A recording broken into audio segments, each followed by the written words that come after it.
It's kind of crazy to say, but as of recording this video, we are only days away from 2026. Time sure does fly when you're having fun watching some great films.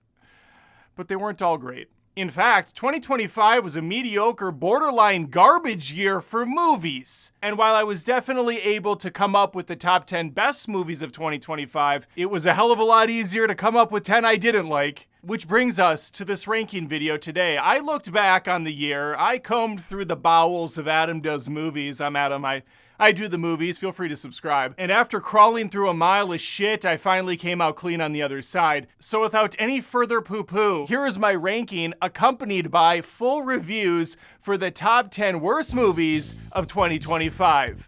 Hope you have a long commute. This is gonna take a while. Number 10.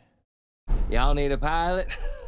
Here's the deal. I'm not sure what type of movie I just watched the other night. It's called Flight Risk. I think it's supposed to be a thriller with a little bit of humor mixed in, kind of a throwback to 90s B movies. But what I was watching in the theater was perhaps one of the funniest movies I've seen in many years. And I have to imagine that was not the intention of director, checks notes, Mel Gibson. That's right, two-time Academy Award-winning director Mel Gibson, who previously did movies you may have heard of, like Hacksaw Ridge, The Passion of Christ, Braveheart, Apocalypto, which I just rewatched a couple nights ago, still a fantastic film.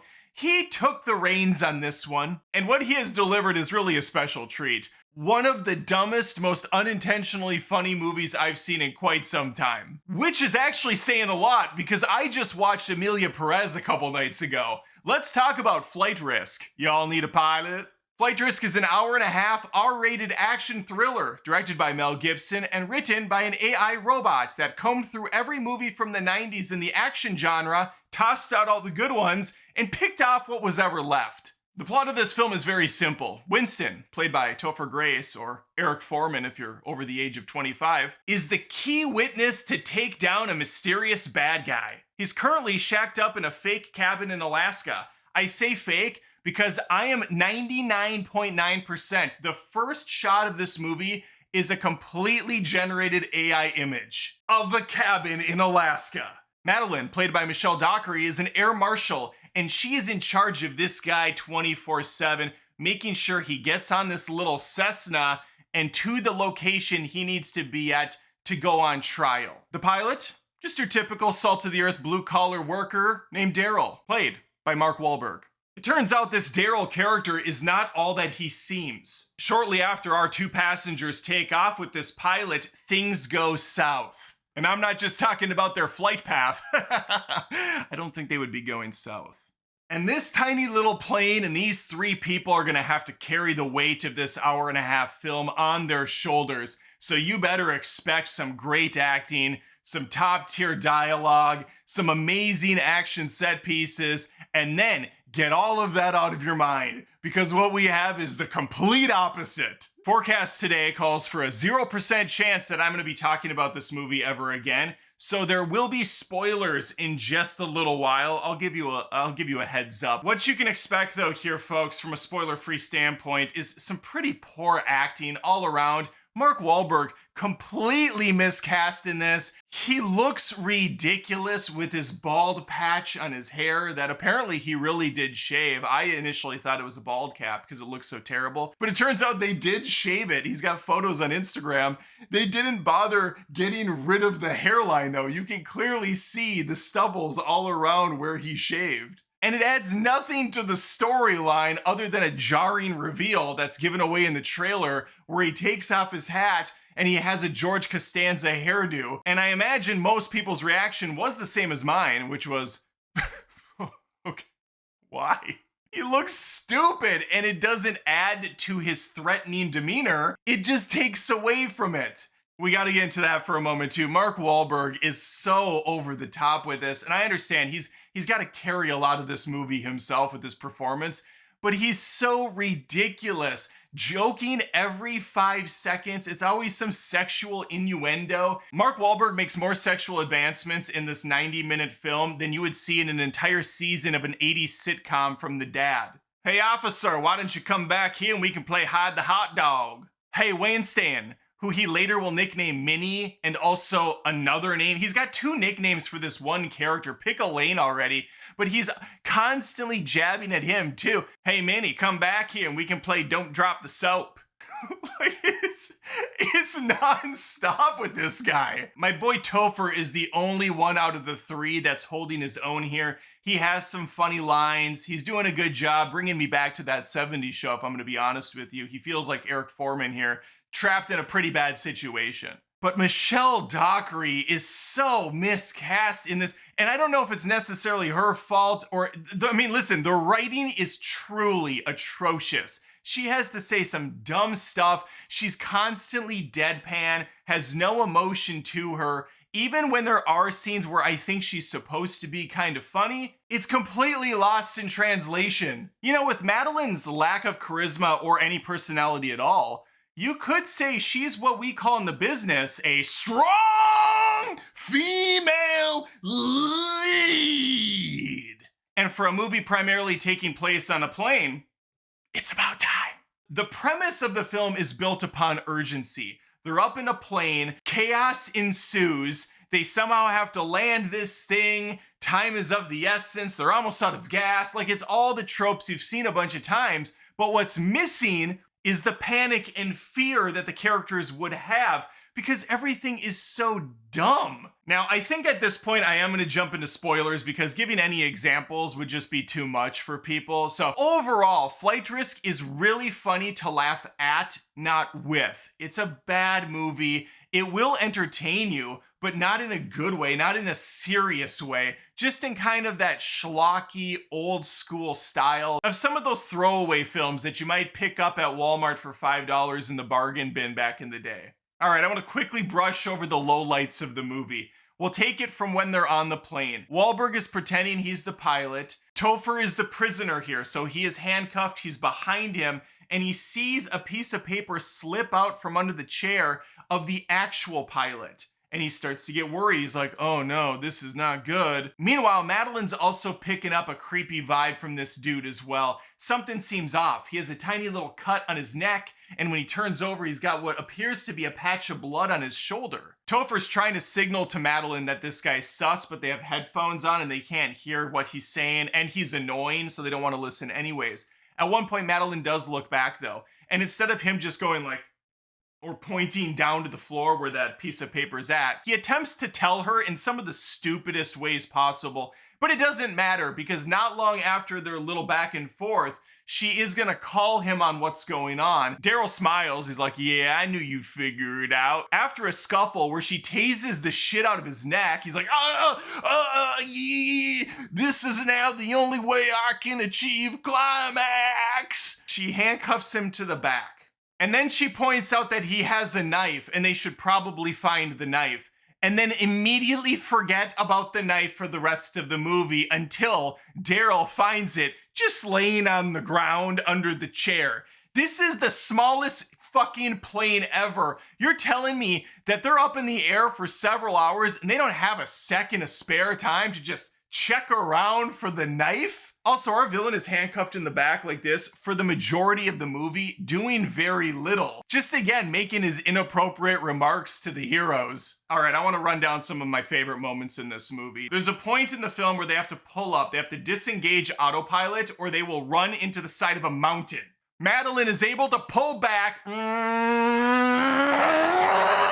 The plane starts screaming up the mountain, but oh my God, they're not gonna make it. And they actually blow through the mountaintop of snow. And no, I don't mean how most movies do it, where the bottom of the plane's like, and it just touches upon the mountain's peak, scrapes a little bit of the plane, maybe a piece flies off in CG at the camera.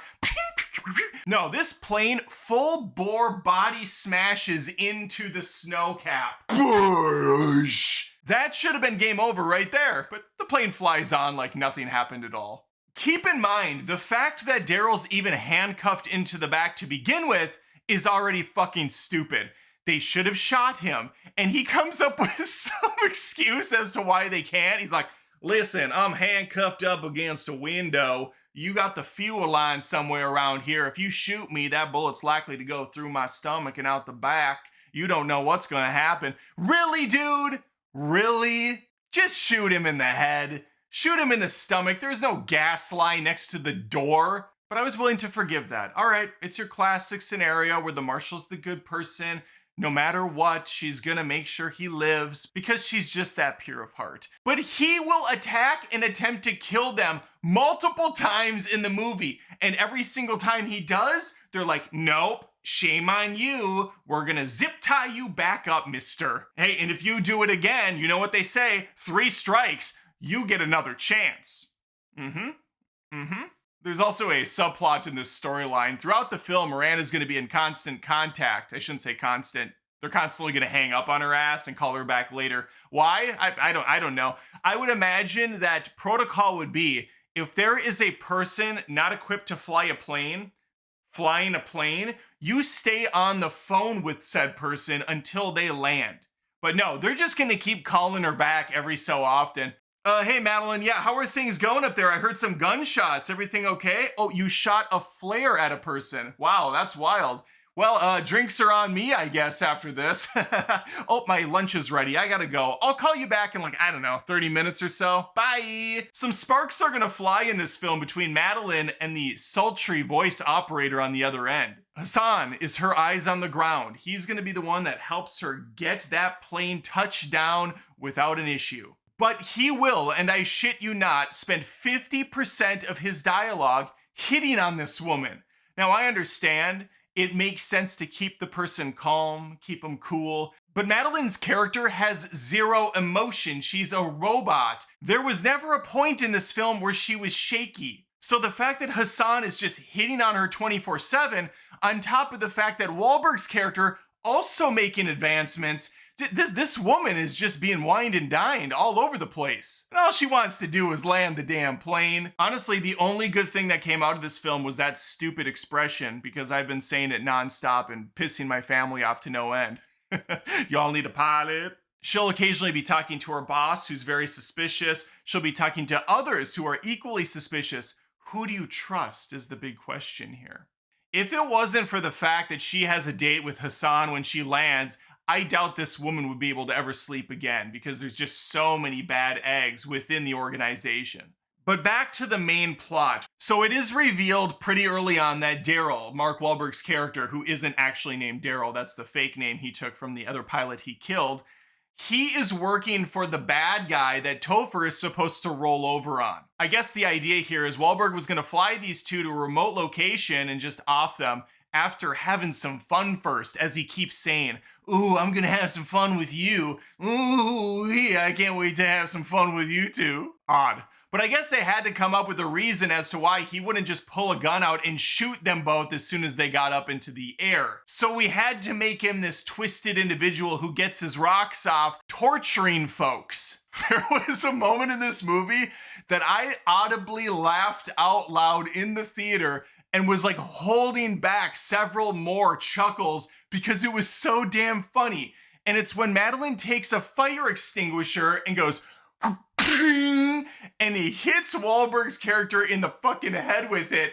The sound effect is straight out of a Looney Tunes cartoon. The sound we would hear would be blunt. It would have a hard crackle to it maybe, but this was honest to God's a cartoon sound effect.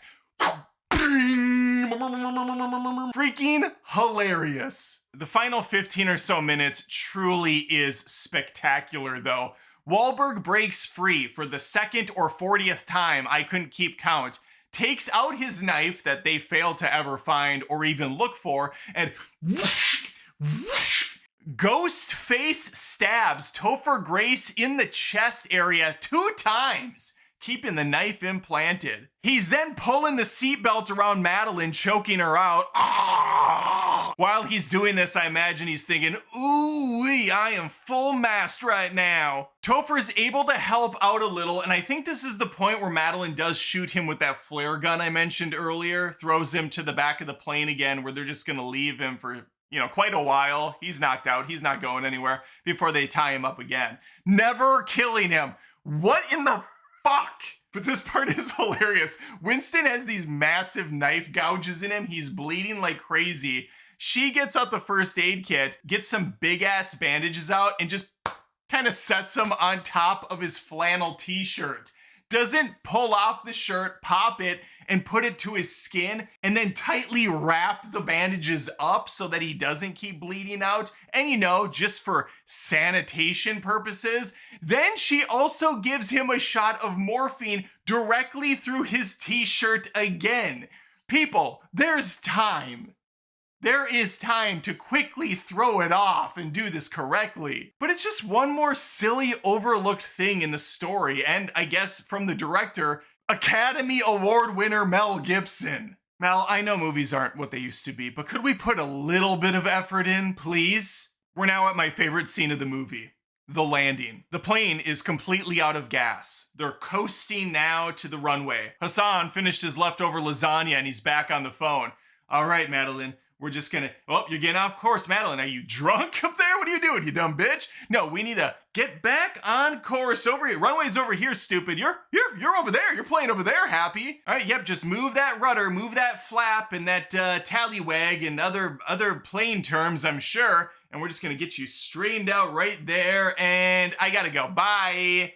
And he hangs up on her. I kid you not. He doesn't stick with her for the landing. He just bounces again. He's like, you got this, kid. See ya. She kind of didn't have it, though, because she lands.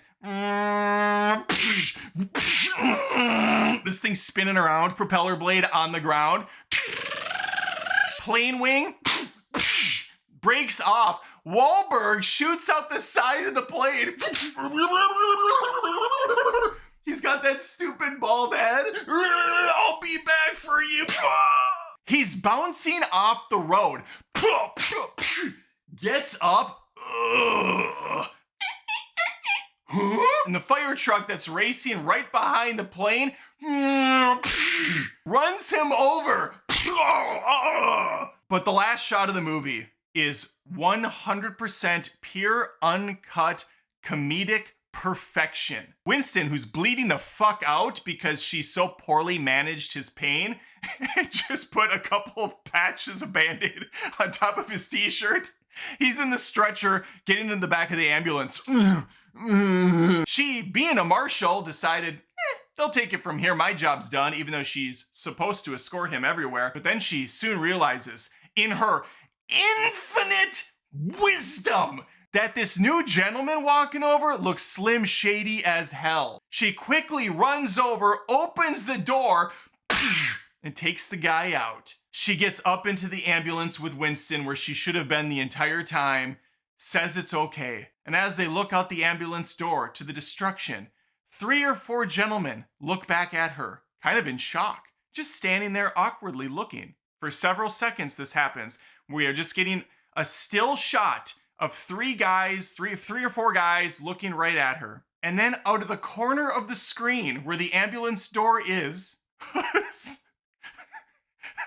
Hassan peekaboos out. Like this.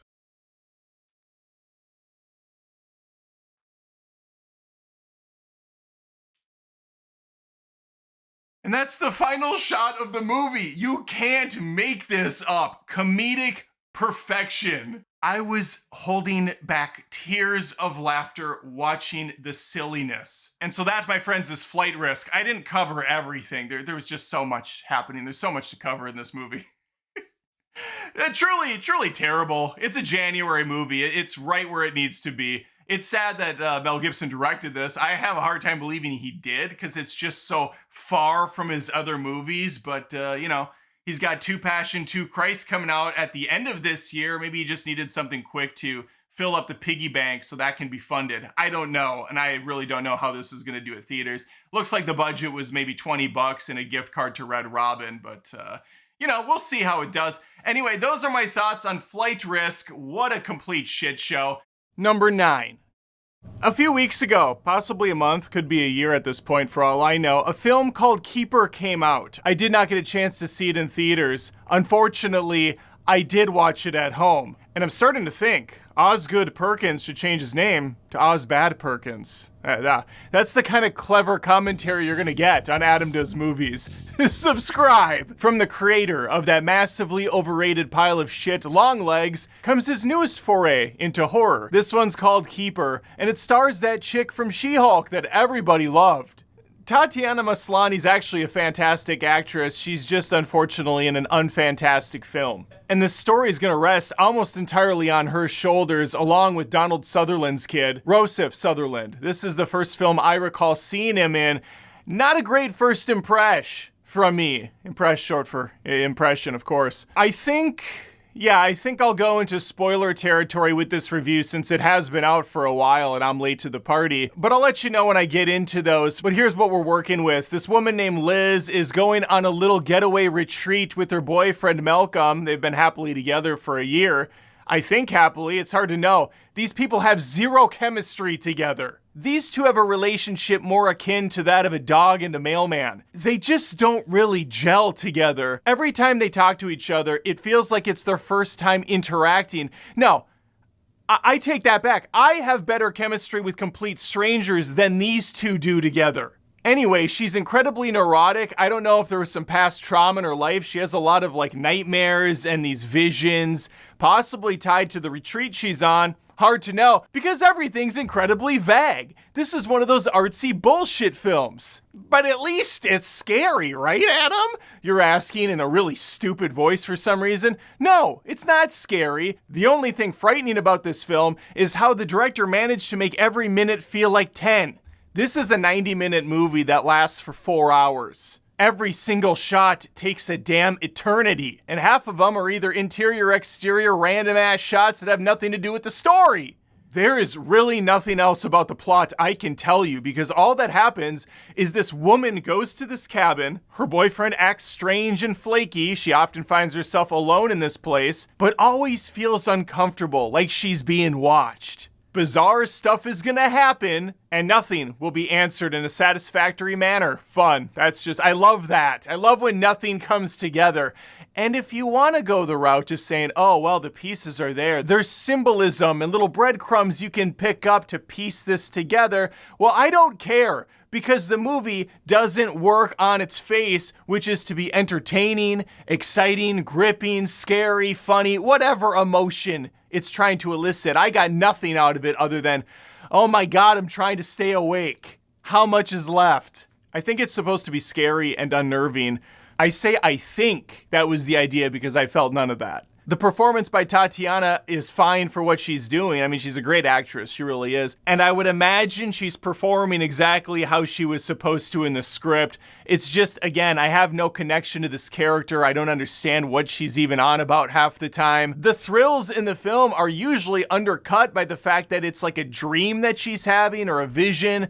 So you never really feel a sense of concern for our protagonist. It's got this pretty indie looking feel to it. That's the best I can give from a praise standpoint, but even then, there's way prettier looking movies. I wouldn't sit and watch 90 minutes of paint dry. Let's get into the spoilers though. Bottom line, I did not like this movie at all. I think I would rather watch Longlegs 3 more times, and that's saying a lot because I hated that film too. Early on, when Liz gets to the house, she's already throwing red flags left and right. The expression on her face is constantly, I think I'm gonna be drugged and left for dead out here. But she never really does much about it other than tell her friend over the phone that things feel a little off, but then nothing ever comes of it. I think it's only the first night when she spots a beautiful cake on the table with some weird and bloody handprints on it. Malcolm says to her it's the best cake ever, it was from the caretaker. Whatever the fuck that means, the caretaker? Okay. Who's the caretaker? What are you talking about? But she goes along with it, even to the point where he grabs her, removes her from his lap when they're about to have sex and says, oh, you gotta try this cake? What? Who does that? They're about to go at it and this dude pauses mid-pump and says, try the cake. It's delightful. She then retorts, I don't like chocolate, you dipshit. And he's like, oh, whoa, sorry, I should have known that, my bad. Here, try some. And she does. She takes a bite, even though everything about this scenario seems like, hey, I drugged this. You're about to get Cosby'd. I'm not even trying it myself. The only thing that seemed to really happen was she gets up in the middle of the night to engulf the rest of the cake. Like, she just pigs out on this thing. Full hog. Handfuls. I thought she was possessed or something. Maybe she is. I don't fucking know. This movie doesn't tell you anything.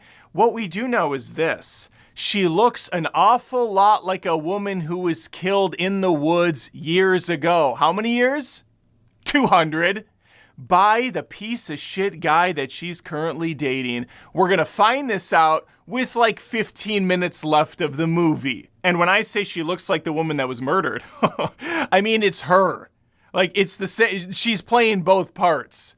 It's not like, oh, you 50% resemble. No, it's just her again. And so what's happening with this plot really is two brothers. One lives right next door in another creepy cabin. They're like doing a Brothers Grimm thing, some sort of folklore shit where they kill this woman in the woods for trespassing on their pop's land. But she first was able to give birth to a demon baby thing who needs to be fed people. And by doing so, the brothers will stay young.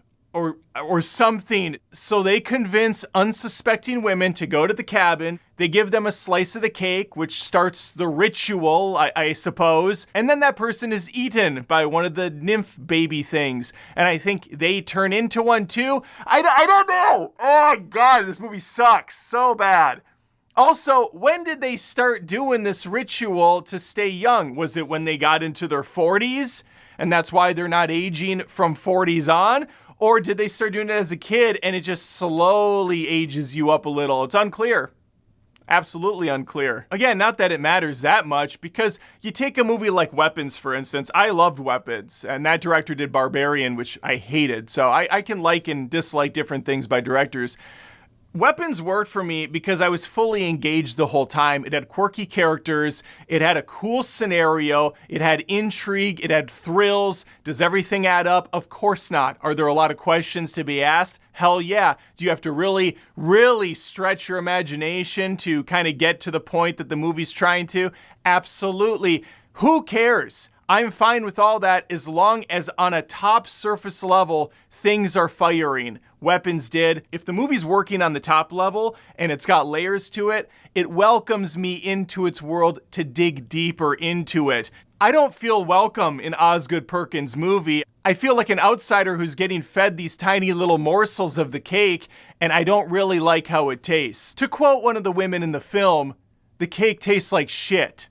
And unfortunately, this movie does too. And if you want to know the ending of this film, well, Liz survives because she's called upon by the creatures, but they love her and treat her as the mother that died. So she's the keeper here, and they have chosen to kill the guy that was previously feeding them. He became old instantly. They hung him upside down from a tree, dipped his head in some preservative honey or something, and that's all she wrote.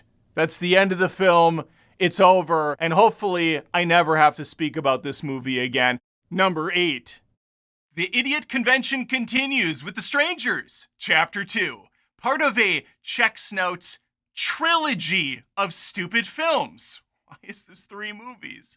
I don't know, but I'm going to tell you why this movie is a waste of your time. Let's begin with a spoiler-free review. Cold off the heels of the last Strangers film, this hour-and-a-half R-rated sequel puts us right in the hospital bed where we last left our poor Maya.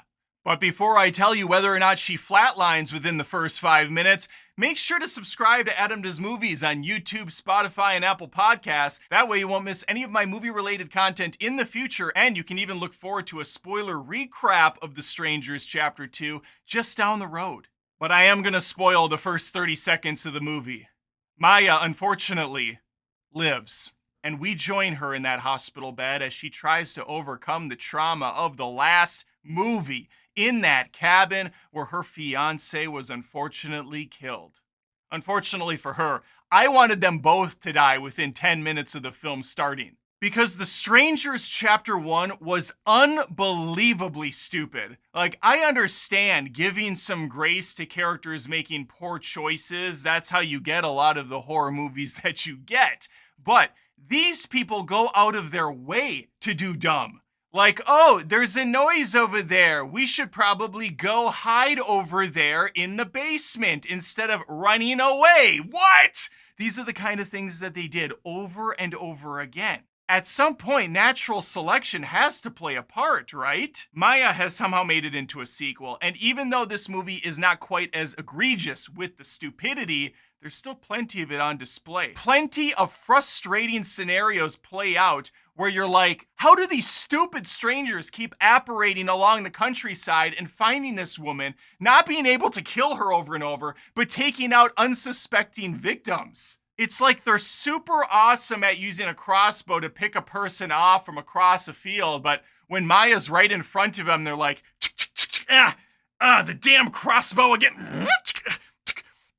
She's gone. If you're one of the people out of a total of one that was sad that Ryan was killed in the first film, and you're probably the actor who played Ryan that I'm talking to, don't worry, he's back as a ghost. We have to have some of those reminders. We got to get that actor his paycheck. So he's going to cameo here and there just as like a stiff body, winking at the camera, tipping the hat once in a while. I'm in this as a corpse. For the most part, this movie is going to focus squarely on the shoulders of Madeleine Petsch. Since she's pretty much a one-woman army in this, the people she goes up against are wearing masks most of the time, so there's not a lot of acting on display. We have front row tickets to watch her partake in one of the most boring cat and mouse chases you've ever seen put to cinema. This is like playing hide-and-go-seek with a 3-year-old, and after a while, you just get so tired, you end up taking a nap in the closet that you've been hiding in for the last 30 minutes. Like, oh my God, why are we still in the hospital after 25 minutes?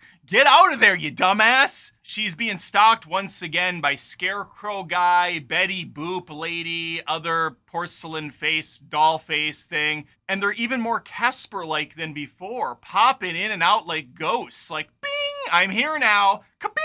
I'm over here now. There's a moment in the film where she puts a fucking pitchfork through one of them. I think part of it went into the vagina. She's like, and right after she stabs him, she's just like, bye. But take the pitchfork and go, what are you doing? Not that it matters, because the person she stabbed seems to have had no injury from it. Imagine getting impaled by a rusty-ass pitchfork in the thigh. I'm pretty sure you wouldn't be running around the next day like, oh, nothing happened, let's go play some basketball. But that's what this woman did. When our Maya isn't spending 70% of this movie hiding behind things, we get to watch her stitch up a wound by the creek for what felt like 45 minutes.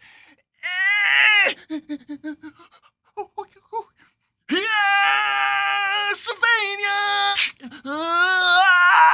All of this pairs into one of the most shocking sequences of the film, and easily my favorite moment of the film, which is the reveal of a CGI beast that will stalk her. I won't go into details, but it is fucking hilarious. And you are definitely going to want to hear my spoiler video on this and how little sense any of it makes. But oh my God, it was such a pleasant surprise and so much fun to watch. And I wish more of the movie did dumb stuff like this, because when you're this bad, you might as well go all in on the ridiculousness. For those of you wondering if we're gonna learn anything about the strangers, well, yeah, we do get some background on them, which to some people is gonna be a problem because, they're supposed to be strangers. But this film decided, in its infinite wisdom, to give us backstory on some of these people. And you better believe that backstory is dumb as fuck.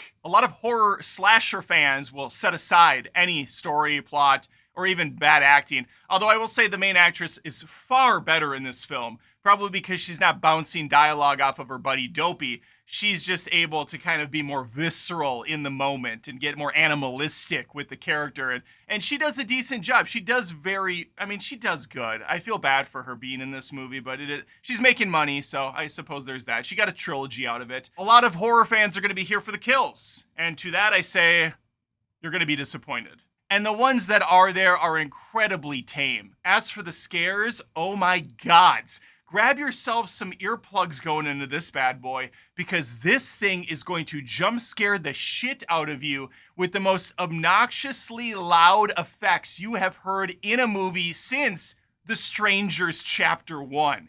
Anytime something pops out, it's just the loudest noise ever.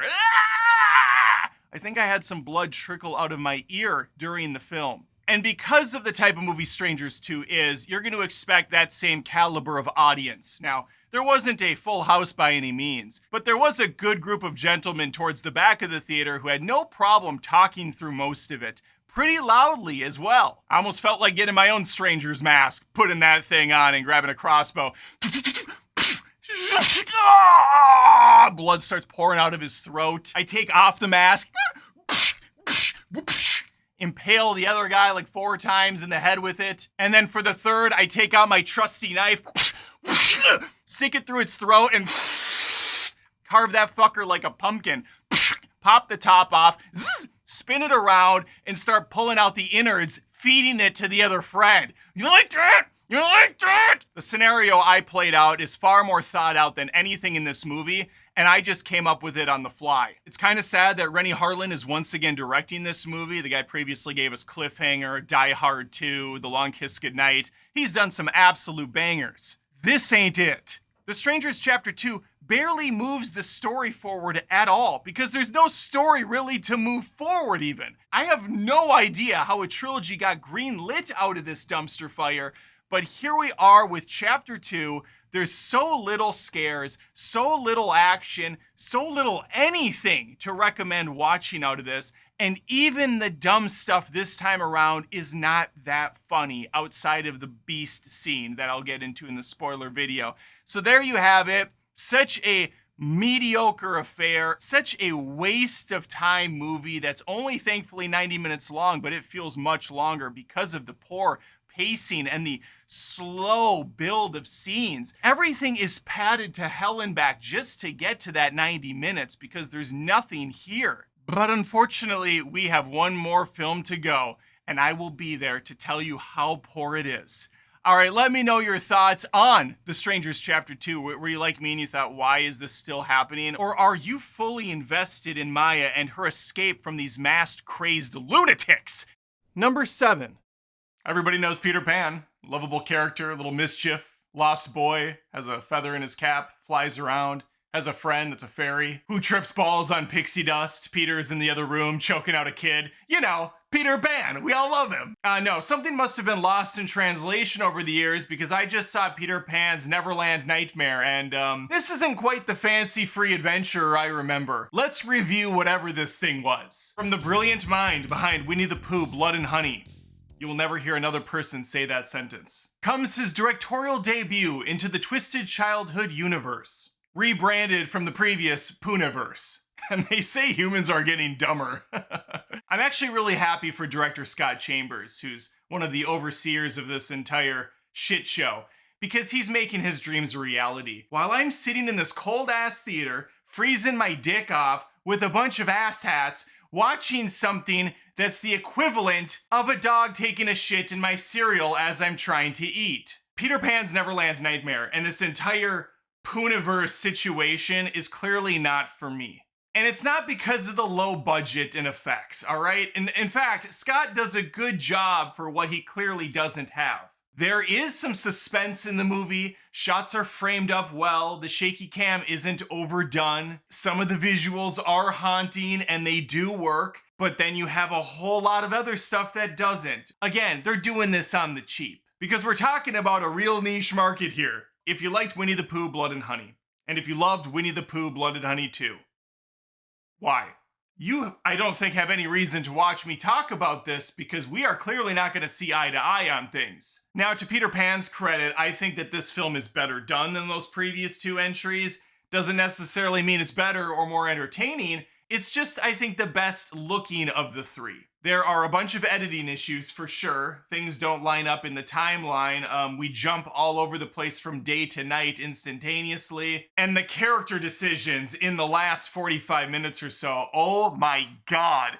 No one tries to check a door. No one ever tries to check a front door when escaping a home. It's absolutely insane. I'm gonna refrain from spoilers, although I don't know why. If this video does okay, maybe I'll do a spoiler video to follow. So make sure to subscribe if you want to hear more about the Pooniverse to come. But let's break down the story. What do we have to work with? We have a film that's nothing like Peter Pan. Instead, we have Martin Porlock playing two different versions of Peter at any given time. He has this loving, carefree Peter that's gonna be a poor ripoff of Pennywise from the It movies. And he's gonna have his more serious, stern version that's essentially just Heath Ledger's Joker. But obviously, not. Complete with licking the sides of his mouth. You wanna go to Neverland? You wanna go to Neverland? Huh? It's okay, Neverland's a fun place. It's fun, everybody floats in Neverland. That's basically what he's doing. In fact, there is a scene very early on to set the stage where he peekaboos up from under the floorboards, only his eyes really being pronounced. It is a straight up ripoff of the sewer scene from the first It movie, complete with a conversation with the boy trying to pull him in. Oh, and Peter is also part of a traveling circus. Where does that sound familiar? Oh, Pennywise, that's right. You could argue this is intentional. It's an homage to the character. I mean, he has red balloons at one point. So what? How about not do that and create your own character? Because all I see is a budget version. And that's too bad because the actors clearly put in the work in. And everyone in this movie is actually doing a fine job with their roles. The problem is I fundamentally disagree with the approach they're taking. You see, when Winnie the Pooh Blood and Honey was announced, there was a lot of chuckles, there was some grins, there was some excitement, like, wow, we are really gonna have fun with this. And then they did not have any fun with it.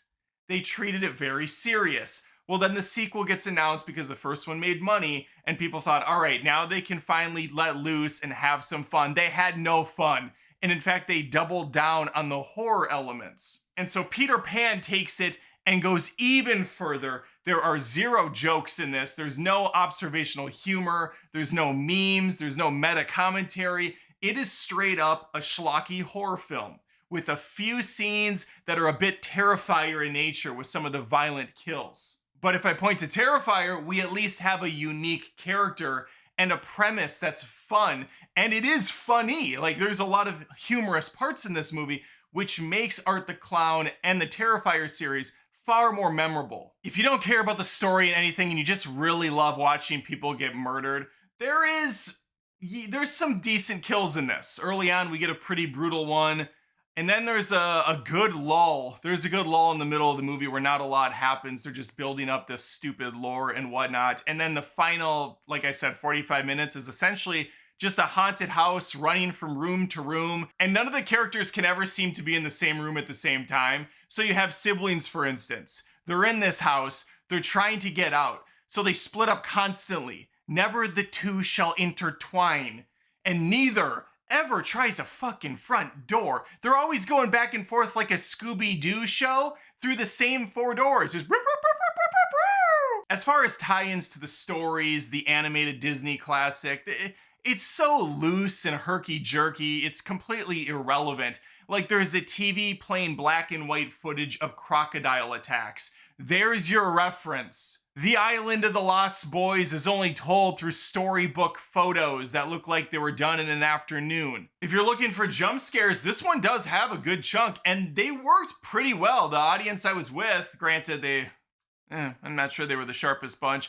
They were jumping quite a bit during the movie, and it got me a couple times too. I was like, oh God, I'm one of them. I'm part of this. I'm part of the Poohverse! Next week, I'll be doing a review in a Winnie the Pooh Blood and Honey t-shirt. I'm just all in. Oh, God. Oh, God. So the overall plot is very basic. Peter is a disturbed individual. He's kidnapping young boys so he can bring them to Neverland. Which means just killing them. One of the kids that's taken is Michael. And so for the majority of the film, he's gonna be struggling to survive in this haunted house while his sister Wendy is hoping to get to him. But she's gonna face a lot of obstacles on the way, the primary one being not having a charged phone. You would think if your brother went missing, you would make sure that bad boy's plugged in and charged. But what do you do? No, so she's gonna really have a hard time making it a mission to find a plug for her phone. I shit you not. There's a plot point where she's... There's a plot point where she breaks into the house just to find an outlet for her phone. It's so stupid. Nobody tries leaving a front door. This house consists of like 4 rooms and a hallway. There are a couple car scenes. They're all clearly done in the same green screen thing. And what they did is they just projected over the top of the car this like fast moving effect of trees and stuff going by to give the illusion that it's the glare off the window. So, you know, driving and then just stuff whipping by in the foreground. It's hilarious because the speed this thing is moving at looks to be about 60 miles per hour. That's how fast they're driving. And the reason that's funny is because right away when the movie starts, like 15 minutes in, Michael says to his sister he wants to bike to school. Well, they get in the car, they drive to the school and have a fucking full conversation while going 60 miles an hour for a long ass stretch of time. There's no way Michael's getting to school in less than an hour on bike. And also some of the shots they show of the road and the area, there's nowhere to even bike. There's no sidewalks, there's no shoulders. It's just straight up a 2-lane road and woods. As far as the kills themselves, I mentioned there is a bit of that Terrifier flavor, and I mean it. There's some brutal stuff in here. Glass getting pulled out of necks, arms being broken and then completely ripped off. It's pretty gross, but I'm so desensitized by it. And the fact that they're doing a Peter Pan thing, you would hope, but we know better now 3 movies in, that they would play off some of the characters' abilities. Like maybe he could fly and just drop someone from the sky. Or maybe he takes a kid to Neverland and throws him into a croc's mouth. Just things like that that could elevate the material, but instead it's another bare bones horror film with the popular name attached to it. This movie is an hour and a half long. It is rated R, of course, and it's not very good. And it feels like it had enough story for about 35 to 40 minutes because, like I said, the final third of this film is all just running around this house and it's just boring. But how does it tie into Winnie the Pooh, Blood and Honey? How are we gonna bring these characters together? Does Thumper come out of the woods with an eye patch on like Nick Fury, smoking a cigar going, "It's time to assemble the childhood classic characters"?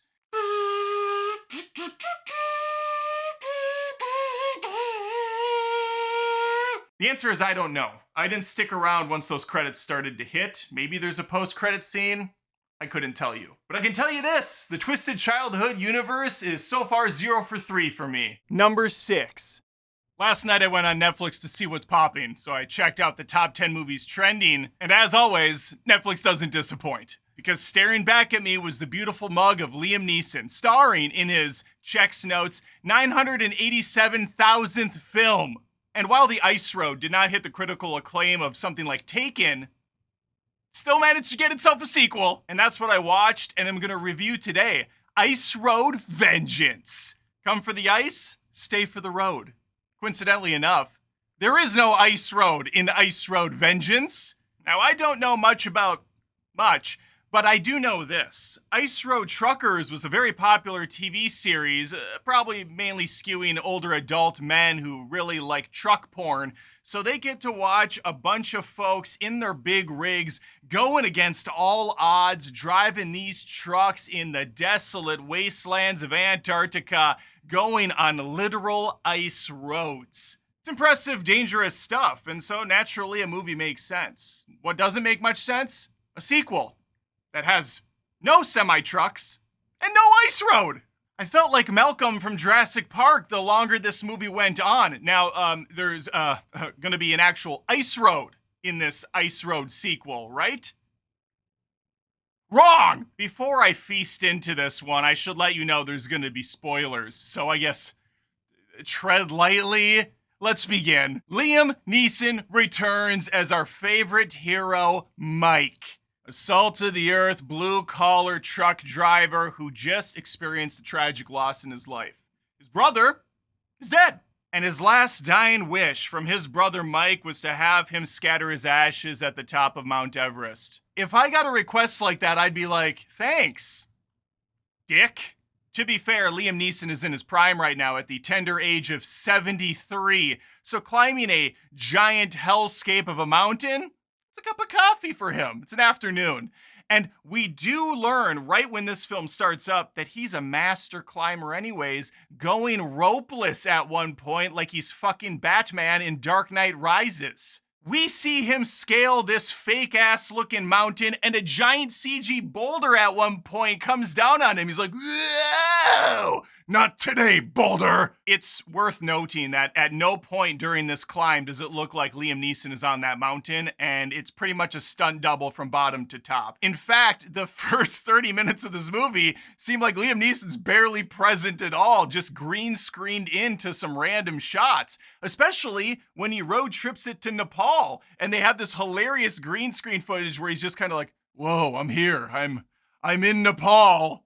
It looks terrible. I understand they wanted an establishing shot so you can see the actor's face, but the back of him walking through the city was more than enough. They should have cut that out. The story of Ice Road Vengeance, if you can even call it that, is very basic. Michael just wants to climb a mountain and say goodbye to his brother. Unfortunately, he's gonna find himself on the wrong bus at the wrong time because the Kiwi Express is about to get hijacked by some villains who are working on behalf of an investor to build a dam up at the top of some place. It doesn't matter. There's a people up there. They rely on the river, and if they put up a dam, it ruins the village and a bunch of bullshit. Bottom line is the bad guys are trying to kill any leadership or bloodline attached to that leadership so they can get these plans enacted. And it seems like it was all going according to plan. Except for they forgot about Liam fucking Neeson. This movie plays out a little bit like Speed for a while if the bus was going 5 miles an hour. And at other points, it just plays out like ass. The good news is this movie is so incompetently done that it is fun to laugh at, especially in the final act that just goes completely stupid with things. I do find myself asking over and over as the movie's going though, why is there no semi-trucks? Why is there no ice road in an ice road movie? Early on, there are a few attempts at jokes too. Bizarre jokes, by the way. Mike has his brother's ashes in an urn. He tries to take it through airport security and they say, no, you have to put it in a Tupperware container so that we can see what's inside. He goes into the bathroom with the urn and starts accidentally spilling it along the toilet rim. And so then he takes his hand and he's scooping the ashes back into the fucking urn. What? This was the weirdest place to try to find a joke. The movie's like, hey, we're making light of this whole dead brother thing. Laugh. Now, if you were hoping to see Liam Neeson kick a bunch of bad guy ass in this film, well, you see his stunt double do most of that. And he's also not alone. The Kiwi Express is home to a few other passengers that Liam Neeson's gonna really grow fond of in the film. Specifically, Bing Bing Fan's character, Danny. And I just wanna point out, Bing Bing Fan is above this type of material. I mean, Liam Neeson is too, but I forgive Neeson though, he's just making money. He's cashing checks quickly, in and out. But this poor actress can't bounce back the same way Neeson can. He's doing 18 of these movies next week. Anyway, I really liked her, and I will say they did have a good rapport. I felt that. I felt what they were putting out there. And Neeson is always fun on camera with his rugged, no-nonsense approach. There's an actress by the name of Grace O'Sullivan. She plays Star, the teenage girl who's gonna lose her father early on. This is a very funny kind of moment in the movie. Her dad's the professor, and they're gonna get in a little scuffle with the local authorities, who are, of course, in the pocket of the big bad investors. Her dad is blink and you miss, killed instantly in the movie, and there's virtually no grieving at all for him. Liam Neeson's character Mike is like, he's dead, we gotta go. And she's kind of sad on the bus for a little bit. I don't think she even sheds a tear. I'm not sure she even liked this guy. Contrast that to later in the film when the driver of the bus, Spike, dies. They have this special moment with him. Everybody says a little something. They lay him down on a rock. It's this wholesome, heartfelt experience. And all I'm thinking is, he's the bus driver. They didn't know him much longer than they knew the other guy. Anyway, that is the least of this film's problems. Because Liam Neeson's a busy guy, he probably only has a few days of shooting on his schedule. So the film writes reasons to kind of have him doing other things during action scenes, or maybe he's injured for a while, allowing other people a chance to shine. A big mistake. This film is full of so many dumbass tropes. We have Star wanting to be awesome and learn how to fight like Danny. So we get this 20-second scene where Danny goes, all right, I want you to go up like this and then thrust in. Can you do that? And Star's like, I think like this and then like this. Good. You learned everything you need to know about combat. I could not wait for that to pay off, and you better believe it does. Because not only do we have this ragamuffin group here on the bus, we also have the villainess, who is, as we say in the business, a strong female lead. And for the Ice Road franchise, quite frankly, it's about time. Amelia Bishop plays Jeet. Or maybe it's Jeet. I don't know how you say it.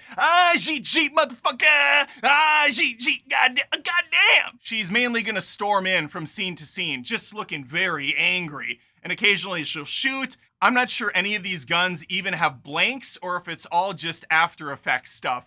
Even when people are hit, there's not a single squib to be found. It's just, I was shot. Acting. One of my favorite scenes in a movie in quite some time happens around the middle mark in this film. The bus is out of control. Thankfully, they're able to stop it just before it goes over the edge, but it's dangling on the cliff, half on, half off. Mike's able to get everyone safely off except for one person who he forgot. His brother. Yeah, he left the urn in the bus, so he goes back in there, and we have this very tense moment where the bus is going, and Mike's like, I gotta get to my brother. I'm coming, baby brother. I'm coming. You expect something to happen, anything to happen. But no, after a minute or two of him jerking off on the bus, he grabs the urn and he just casually walks off of it. Bus doesn't fall and get destroyed. There's no last second dive to freedom. The people that are off the bus don't hop onto the back to try to put extra weight down so that their friend can get out safely. No, he just he's in there for a little bit and he thinks, maybe grab this hockey stick or something and just pull it to me. There you have it. That was certainly something to put on screen.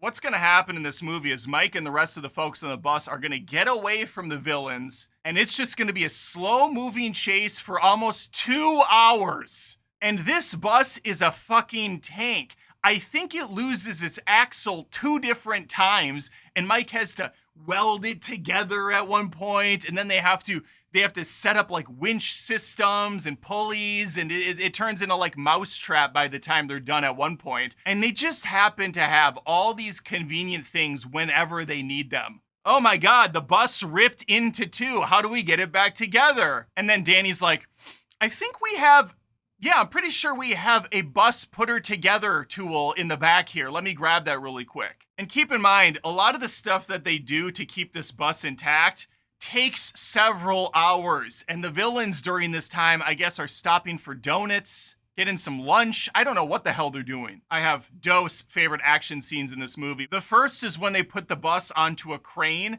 and then the dad that they're trying to protect starts moving the crane over across a large canyon. Everyone else is on the platform, hiding behind the bus as a shootout's going on. The dad, who they've been trying to find and save for the better half of the film, gets killed instantly. So that was useless. And then the villains stop the crane and slowly bring it back. I have no idea why they even brought the thing back to land and didn't just let them sit out there or just start picking them off. They have no way to get back. That's not actually the part that I love, though. The part I love is Liam Neeson jumps off of the platform. It's clearly a stunt double. Onto land, takes out the guys, and pushes the crane back into position, heading to the other end. He then jumps back onto the platform, and we have a quick, lazy-ass edit where the bus drives off the platform on the other side. Keep in mind, the semantics make no sense. They know that, so they just use a cheap editing trick to show them go on their way. The platform is off the ground. It doesn't just go to the other side and then drop on its own. You need to lower that shit. They also needed to unhook the bus. They don't show any of this. It all just works out all the time. My second favorite scene is the finale when they're having a high-speed chase going 4 miles an hour and there's a tunnel up ahead. They manage to make it under the tunnel before the boulders all come down, but there's a motorcyclist ahead of them. This dipshit drives up ahead, turns the bike around, gets off, unzips his backpack, and pulls out an Acme set of TNT like he's in a Looney Tunes Coyote vs. Roadrunner short. He lights the thing, not thinking for even half a second how he's gonna get out of this situation, and he has no time to think anyways, because the bus barrels down, hits him against the wall, and he blows up. What the fuck? Why wouldn't the guy drive out of the tunnel, light the TNT, and then throw it in? He gets off of the motorcycle and makes like a meal out of this. So we have to get to the bus fight, which is also just one for the ages. Strong female lead lady gets onto the bus. She has a machine gun. She sprays some of the people on the bus and then just stops. She just stands there with the gun. I don't think it's out of ammo. I'm pretty sure I was paying attention. But they're all just awkwardly sitting there. Eventually it goes hand to hand. And you better believe our little star, our teenager, is gonna get to use that one and only trick to defeat the villain. Block high. Punch her in the throat. She punches Jeet. Jeet falls over the bus, but she's not dead. She's hanging on the backside. I always love shots like this too, where it's completely implausible because the person falls backwards and then the next time we see her, she's hanging on. How did she contort her body mid-air to do that? It doesn't matter because in less than a minute, Liam Neeson is gonna knock another villain forward out the front windshield. He goes under the bus and clips the chick's legs. And I guess she died from that because we don't see her again. Keep in mind, the bus is moving at like 5 miles an hour. And now we get to the final confrontation with the villain. This is surely gonna be a spectacle. The main bad guy rolls up in his truck. It's a truck versus a bus. Instead of the guy getting out of his vehicle and just shooting the bus up, he decides in his infinite wisdom to do a 1v1 cage match, vehicle a vehicle. They hit together, again, going slow as molasses, and eventually the bus spins the dude's car, so he's now going sideways. Whoa! And you better believe Mike and friends take a vote, and the ayes have it. They send his ass flying over the cliff. The truck hits once, spins a couple times, and then blows up. Make it make sense. This may come as a surprise to you, but the film ends with Mike saving the day. Liam Neeson's done it again. He brought a small village to its feet and a corporation to its knees. And while I'm not entirely certain, I'm gonna go ahead and say this is fact. There is a shot where a riveting speech is given and we see the Nepali standing in a crowd. This single shot to me was completely AI. Those people looked fake as fuck, and you cannot tell me otherwise. Then they get to the actual folks, and they only showed maybe 12, 15 at the most. Michael also climbs a little bit of Mount Everest. He doesn't make it to the top. He's no spring chicken, as he says, and he's able to let his brother go. And possibly find a companion in the process, because he and Danny really hit it off. And that's how the movie's gonna end, with him at the airport, and he doesn't get on the flight. Instead, he stays there. Because what the hell does he have back home? Besides a semi-truck and an ice road that clearly they're not gonna use in the film. And might I just make one more observation? I haven't been to Nepal. I've certainly not been to Mount Everest, but they drive there in a few hours to like the base camp. Is that something you can do? I thought it was like a day trek to get to a base camp, but maybe not. Maybe I'm wrong. That just seemed odd. I'm sure the people that wrote the script, AKA ChatGPT, did the research about the Nepali folks and how you get to the mountain. So maybe I'm wrong on that. It just seemed odd that you could just drive right up to it. Well, there you have it. My thoughts on Ice Road Vengeance. Why is it even called Vengeance? Smarter people know the answer to that. Number 5. Reviews are pouring in for the Fantastic Four, which just hit theaters. It's a big deal.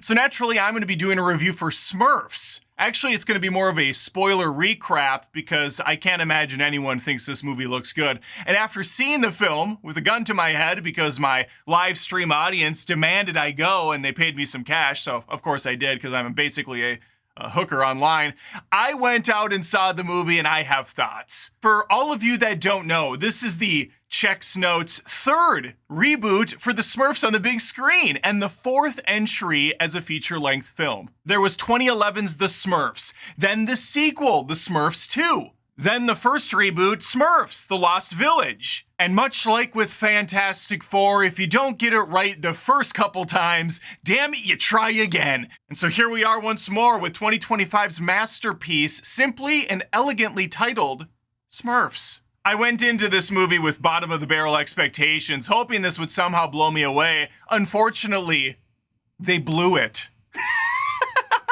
Wipe out. Puns.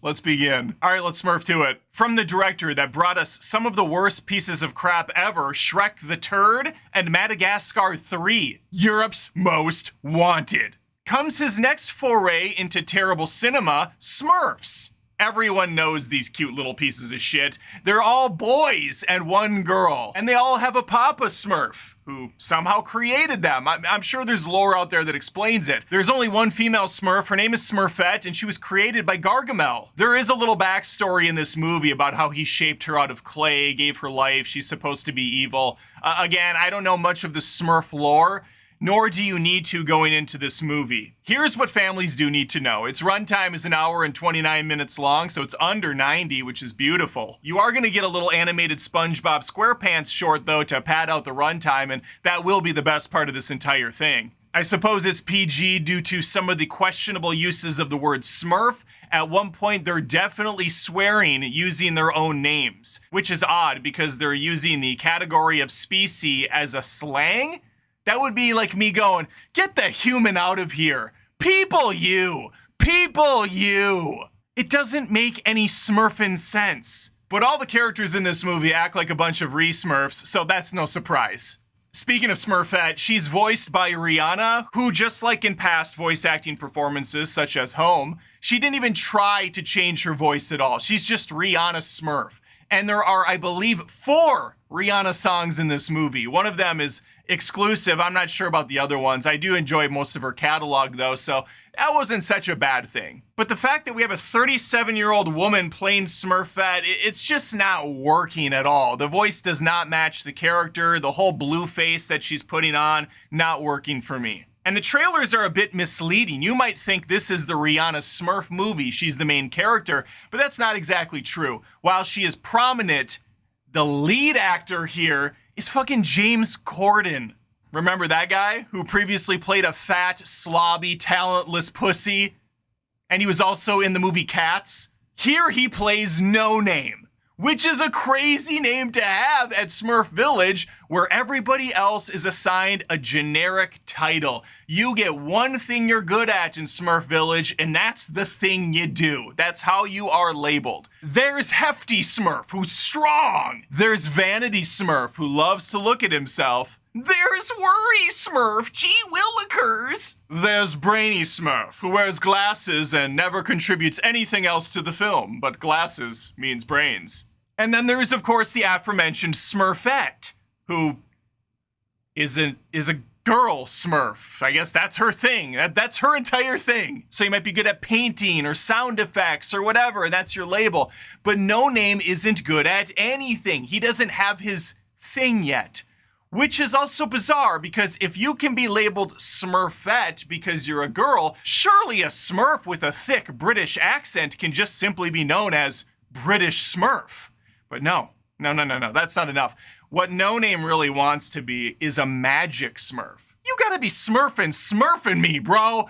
That's not a thing. Little blue ball pieces of crap don't have magic. At least that's what Papa Smurf tells him, voiced by John Goodman, putting in absolutely zero effort here. Now, obviously, I'm not the target demo for a movie like this. It's skewing very young, impressionable little kids who just want to see colors and speech bubbles for some reason. They go all in on speech bubbles in this movie. The speech bubbles pop. They fall down and crash. Why did they go all in on speech bubbles? I don't understand. I like family movies, but this is skewing really young and it's skewing really dumb. Young for the kids, dumb for the parents that like this. If you did like it, no offense. Well, you're probably not going to take offense because you can't understand what I'm saying anyways because you're so stupid you like the Smurfs. Anyways, we open on Smurf Village. We have Rihanna Smurf along with the rest of the villagers doing a big ensemble piece. They got this huge dance number. Papa's on the mix board. And this camera is absolutely in love with Rihanna Smurf. It is constantly cutting back to her, just kind of smiling and doing a little shimmy. This movie goes all in on the Gooner fan base early on. Once the song, and I, complete, Papa Smurf tells the village, hey guys, good effort, we're gonna get better, we're gonna improve over time. Why? What is this for? Who is this for? I don't know, but they have to perfect this dance number. Shortly after this turns into the No Name movie, he gets a solo song. We have 2 songs in this movie within 5 minutes of each other. And it's already the sad protagonist song about how he wants to find himself and learn his voice and where he belongs. So early, dude. And that's when we're introduced to the magical book of the movie. It's 1 of 4. I did forget about the pregame, where it's this ugly looking animation. Well, the whole movie's ugly animation, but early on, it's still images as the story's trying to rapidly get through this shit. Like, all right, there's 4 magical books. There's also 4 magical wizards. One of the books got away. Papa Smurf had it, keeping it hidden in Smurf Village. Let's go! Rihanna Smurf song! Yeah! The book overhears that No Name wants to be a magic Smurf. This book is magical. So it hides in his hat. It shrinks itself down, plops itself inside his hat. We don't learn that till way later. It just happens, okay? And so he's able to do magic constantly. And this is where things are really Smurfing confusing, because the book tells them later that it was controlling him the whole time. Anytime he made a portal or moved something, that was the magical book.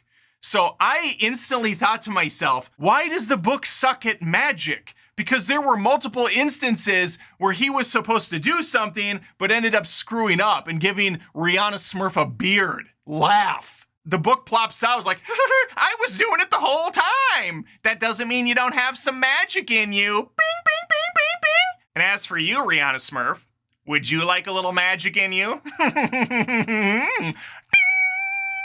Honk, honk. So I'm meant to believe this ultra powerful magical book in its infinite wisdom was smurfing up on purpose? At what end? At what cost? Everything. But I'm way ahead of the skis. Let's rewind a bit. Beep.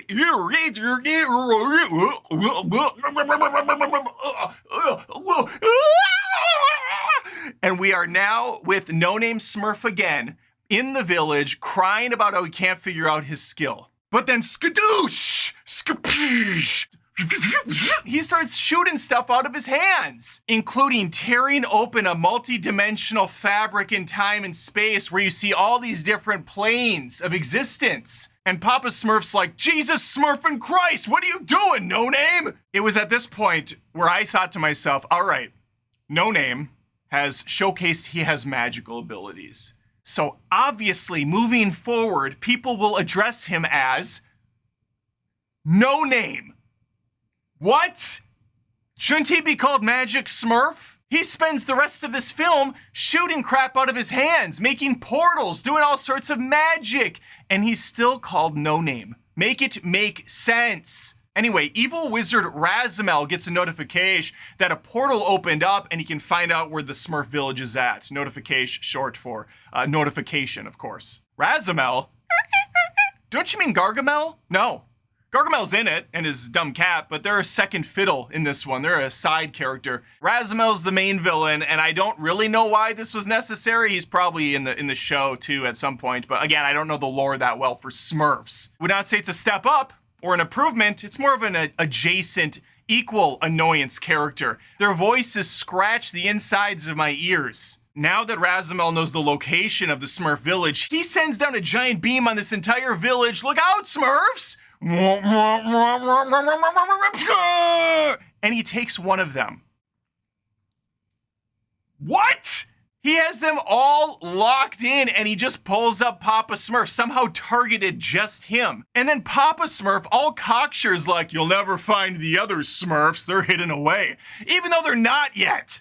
He could have pulled them all up. What the hell? The other Smurfs will eventually get out of the village and they'll head to real world Earth. Yeah, this is not only an ugly animated film, it's also an ugly hybrid live action cartoon. And I'm not joking you when I say every shot in the real world is ugly beyond belief. I think the C team was working on these, shooting it off of an old iPhone. The footage is grainy, it's incredibly zoomed in. I think it was zoomed in after the fact because of how degraded the picture quality is. It is Smurfing ugly beyond all belief. Now, much like Minions, there are a lot of Smurfs. And you would think that in a Smurf movie, you would showcase them. You'd be wrong. That's why we had the first 5 minutes. The rest of the film is going to focus on just a handful because it's easier to animate 7 or 8 of them than it is 60 or 70. So we got Smurfette, we got Brainy, I think. I don't know. Brainy says almost nothing in this movie. Vanity's in the mix. No Name, of course. Papa's kidnapped, but we have Ron Swanson Smurf from Parks and Recreation. He's in the mix now. They meet up with this Smurf hole in Paris. He's the brother of Papa and the second of a trio in an old-timey guard of Smurfs that protected the goodness of the world. They were guardians of peace. And now this film has turned into a rescue mission because they have to get to Papa. No Name Stakes is gonna open some portals and it's gonna lead to all sorts of fun hijinks as they try to get to the castle. At one point, heading to the outback, where Rihanna Smurf gets to sing a song while riding in the pouch of a kangaroo. Kill me. This is gonna lead to a scene where they team up with these dumb little fuzzball critter things. They have a name, they have their own little background story. I forgot it. I don't even want to look it up because I don't care. But they're ugly. There's a bunch of them, and I guess they're supposed to be the thing that kids like and they want to go buy the toys of. It's not gonna work. These are the most mother smurfing, ugly Smurf designs I've smurfing ever seen. And I could have sworn the leader was voiced by Aquafina, which almost made me sprint out of the theater into oncoming traffic to just end it all. I found out on IMDb afterwards it was voiced by Natasha Lyonne, which might just be as bad. She's Mama Poot. This movie's Mama Poot. After more magical hijinks, they finally make it to the evil castle where they can save Papa Smurf. But oh no, there's the evil magician and he's captured the Smurfs and they're gonna get crushed under a giant fist. Look out, Smurfette, don't get fisted to death. Vanity Smurf looking at that giant fist and going, okay, this is what I've been training for. Time to present. And it's now, unfortunately, the only way he can achieve climax. Oh my Smurfing God. There's a scene where Papa Smurf tells of the tale of how they stopped the evil wizards and freed the book, but it came at the cost of their third companion who died falling into a portal. He has this beautiful, long, Thor-esque hair. We don't see him die. He falls into a portal, so I know his ass is going to be back by the end of the movie. Yay. It's also around this time that the magic book pops out from underneath No Name's hat. I was here the whole time, but remember, you have magic in you. Gee, I wonder if No Name's gonna be able to produce his own magic for no reason at all at some point. He does. We get the final fight. Skidadee-dee, skidadee-dee-dee. He conjures up some bullshit and defeats Razamel once and for all. Gargamel, who briefly teamed up with the Smurfs and helped them out of the fisting contraption, says, all right, I'm done being friends with you now, Smurfs. See you in the next film. Can't wait to see you next time, gargle some balls. And I think that about summarizes this. We will, of course, end the movie, as all terrible movies do, with a generic dance sequence. Smurfs, boom, boom, boom, Smurf, Smurf, boom, boom, boom, boom, and Smurf, Smurf, bing, bing, bing, bing, bing, Smurf, Smurf, bing, bing, bing, bing. Rihanna Smurf is in the house, dancing around like a little mouse. Smurf, Smurf. Vanity is in the mix. He's looking all around for a big blue Dixie. Is a country Smurf dancing around with merriment and mirth. A Smurf, Smurf. Smurf, Smurf. Smurf, Smurf. That is in no way, shape, or form anything like how the song goes. But that's 2025 Smurfs. You feeling that brain rot settle in yet? I sure am. Number 4. Once in a while, A film comes along that captures the mind, the body, the soul, and the private parts of everyone that watches. A film so layered, so rich with a tapestry of ideas, concepts, and visuals to dazzle the eye and dull the senses. Think Tommy Wiseau's masterpiece, The Room. Think that CGI abomination Cats. Remember Jennifer Lopez's masterwork, This Is Me, ... now. And then maybe you will have a crystal clear picture of the film I am about to present today, known simply by 3 beautiful, elegant words. Hurry up tomorrow. And good luck trying to catch up to this story because it's operating on a level you can't possibly comprehend. Now I am, admittedly, too stupid and one-dimensional to possibly comprehend all the nuance and intricacies of this film. I say film, not movie. It's cinema. But I will do my best to recount the highlights of the film, which seems almost impossible because the whole film's a highlight.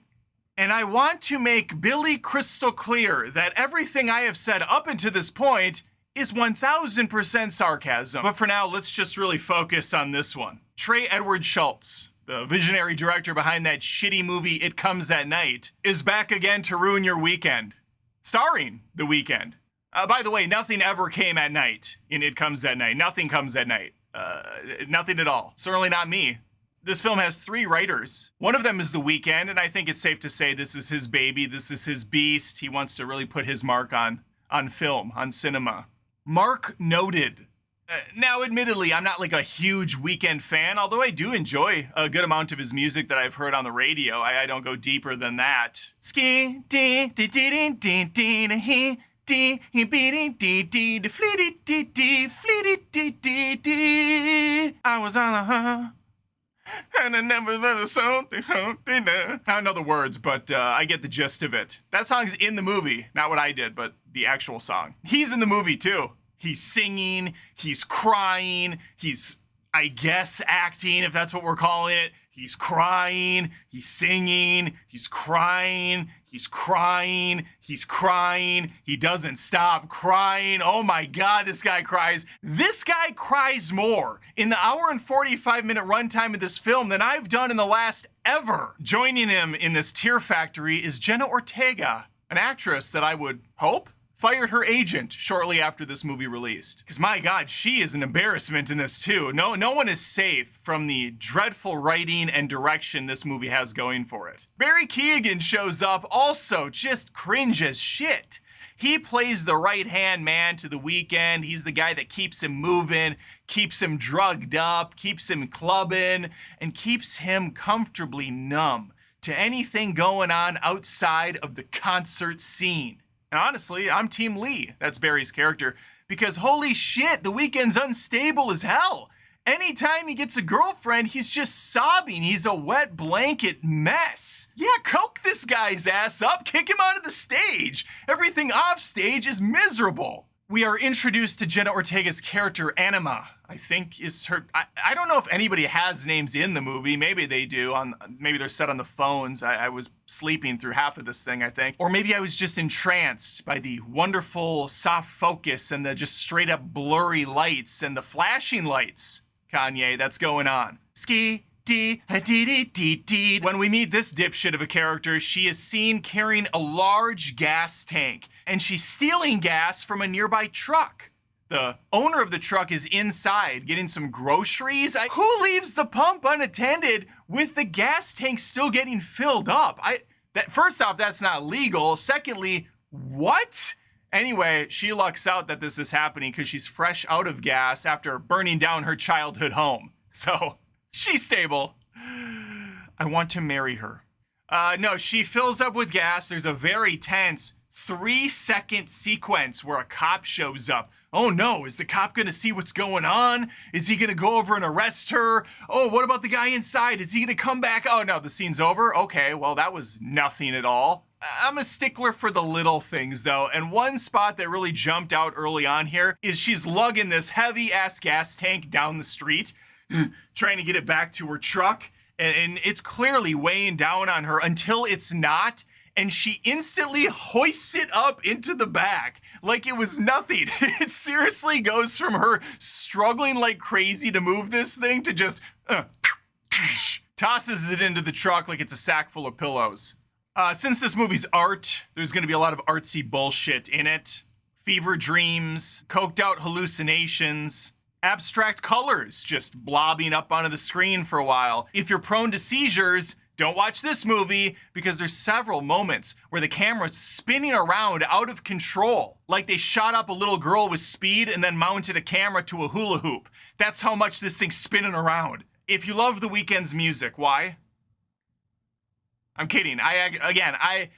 I enjoy a lot of his songs, but I also have the musical taste of that of a teenage girl. So maybe not the most credible person when it comes to music. However, this movie features new music from him. He plays some of his highlights. You got a lot of background original stuff going on. I mean, there's music constantly. There's noise 24/7 in this film to an obnoxious degree at points. But even when the film winds up, I knew I was in for something really special when the first shot is perfectly framed on The Weeknd and he goes,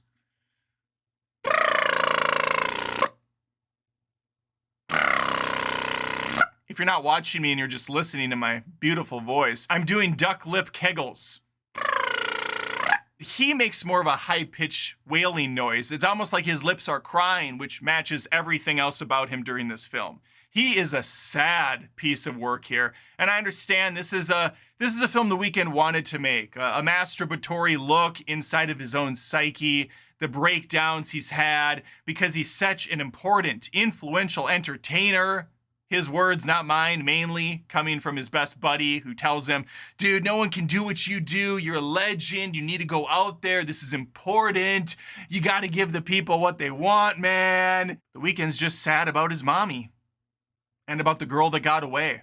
And that's where Jenna Ortega's character is going to finally come in. She shows up in his life. He spots her at the concert, and I guess just love at first sight or something. They go to a theme park. They go on a roller coaster where he tries his hardest to look like he's having fun and he's not scared out of his mind right now. Whose idea was it to put The Weeknd on a roller coaster? He looks like he's going to die on that thing. Jenna Ortega's like, yay, this is, am I supposed to enjoy this right now with this guy? Yay. And he's over there acting.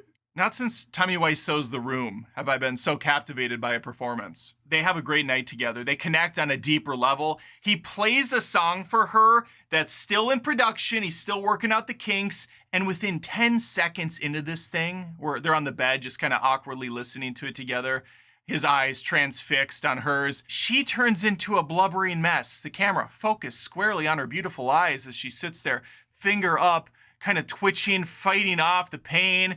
Just, the song's about me. It's like it was made for me, like it was about me, like I don't, like you just like did it so good. This is my impersonation of Jenna in the film. It's spot on. Unfortunately, this appears to be another one of those classic hit it and quit it situations for The Weeknd, as the next morning he goes, yeah, I gotta go. I got like a concert. What do you, like, I'm trying to be nice, bish. What are you doing here? Go, leave. Why would you say that to me? Why are you doing this? Why are you sabotaging us right now?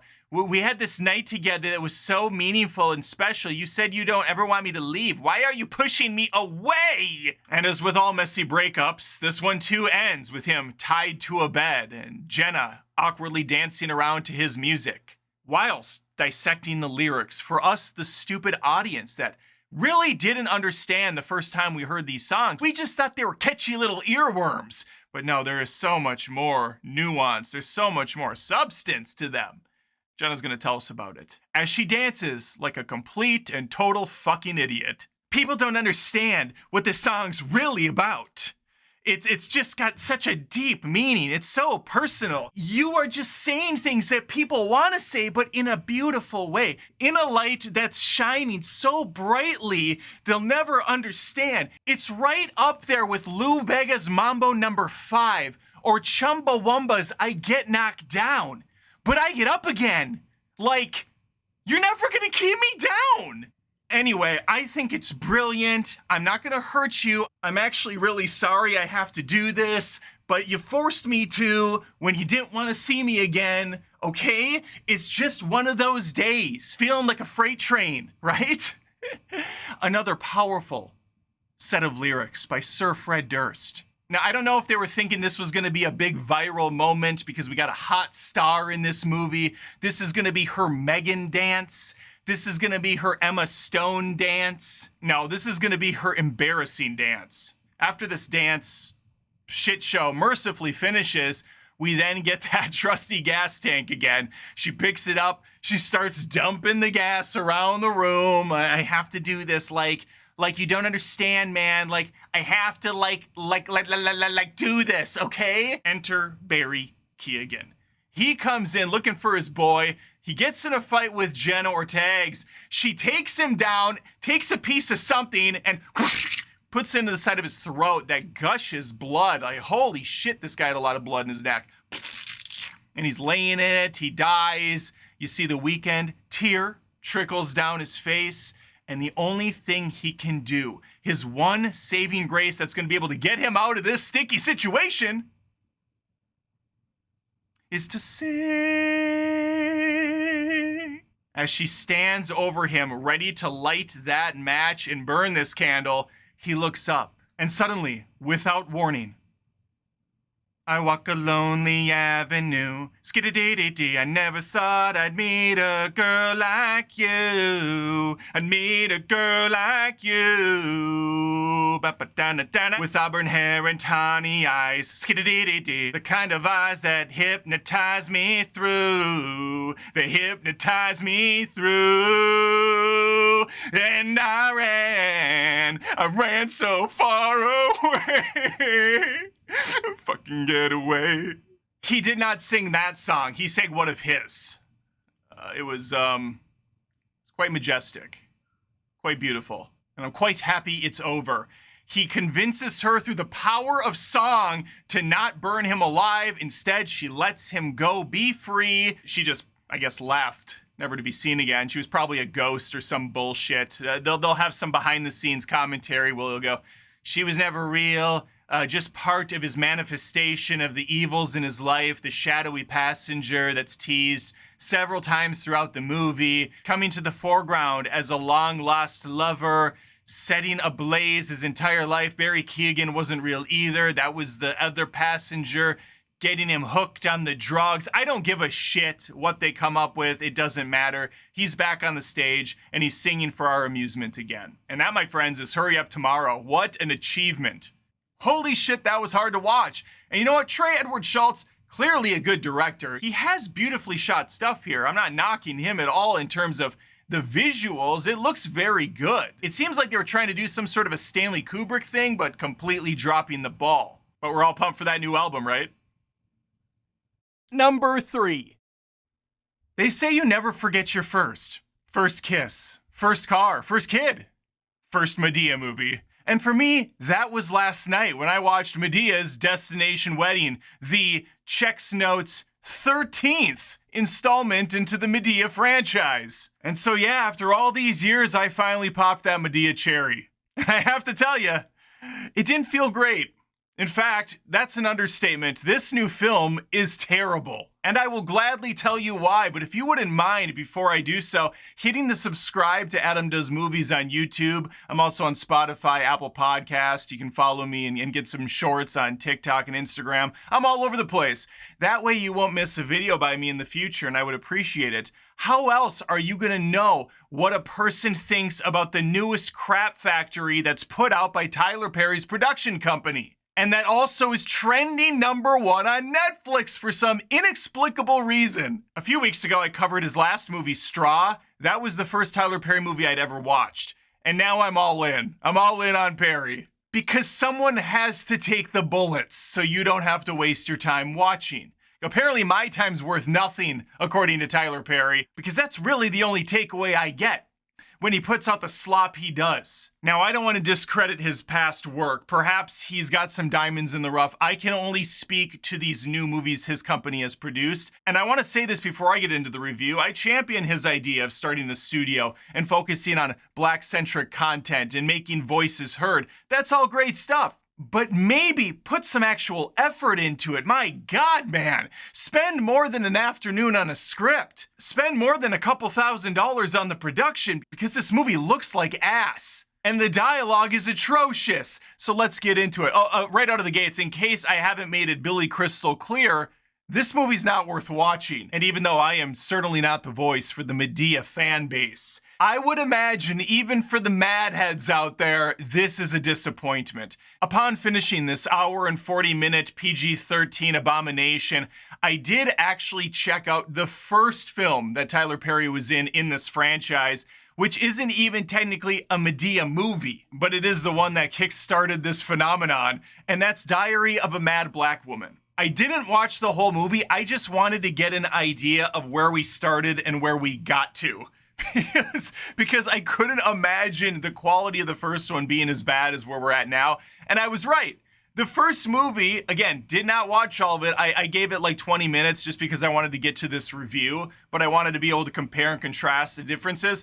That's an actual movie with performances by people that can act. In fact, the main character in that didn't take me long to realize, holy shit, this lady's got some acting chops. She's doing a fantastic job. I did get to Madea, who doesn't show up for like 15 or 20 minutes, and Tyler Perry is definitely a lot funnier, and he's putting in more of a performance here than he did in this 13th installment. From a cinematic standpoint, it looks like a movie, and so I respect it for that. Medea's Destination Wedding is everything wrong with these straight-to-streaming movies. It has a very digital, polished look. It doesn't have any cinematic quality to it. It's really no different than me grabbing my iPhone and filming with my buddies, not doing any sort of color correcting to it, not adding any sort of a film style to it. It's just whatever's off the phone is what you get. Tyler Perry is a one-man army in this movie. Not only is he pulling triple duty, playing 3 different characters, he's also directing, writing, producing. I mean, he's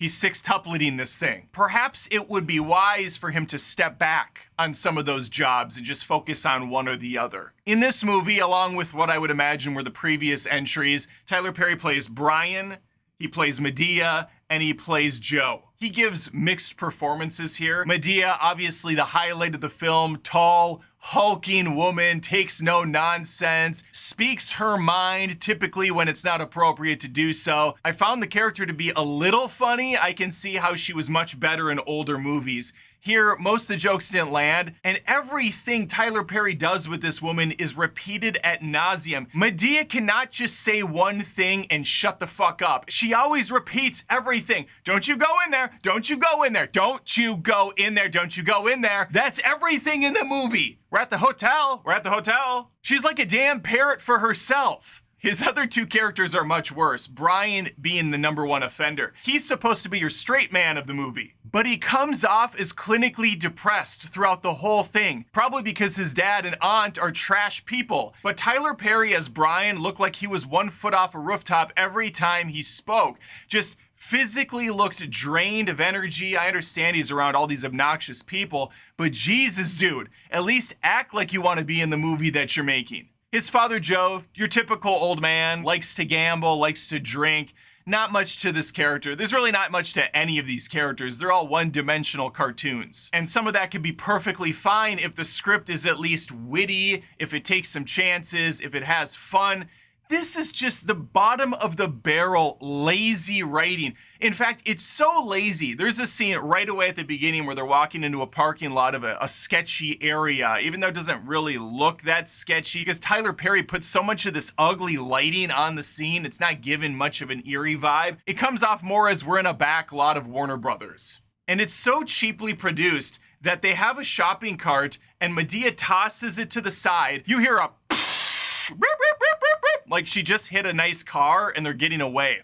Except for we don't see the shopping cart hit a car, we see it barely go out of frame, implying that it hit a car right outside of our purview, but that didn't make any sense because they were in the middle of the parking lot. We saw an establishing shot, there wasn't even a car over there. So like, I'm already triggered by the laziness and the haphazard editing. Clearly, they don't really give a shit about the audience. It's a churn and burn factory, get this movie out the door. All right, let's get into the plot of this shit show. The reason Brian is really depressed is because his baby girl's about to get hitched. He's informed by his awful ex-wife that their daughter's about to get married to a guy named Xavier, or as they lovingly refer to him as Z. He's got a teardrop tattoo under the eyes. He does not make a good first impression on Brian, and making matters worse, they're getting married in 2 weeks. Whoa!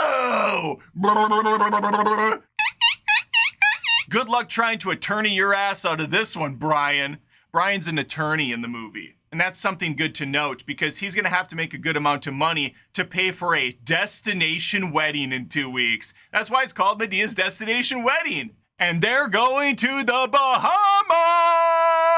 Staying at a lavish resort where these two lovebirds can get hitched. Brian heads to his father's place to talk to Madea and his old man about this situation. Mr. Brown comes over. I think he's like the ex of Madea or a boyfriend at one point.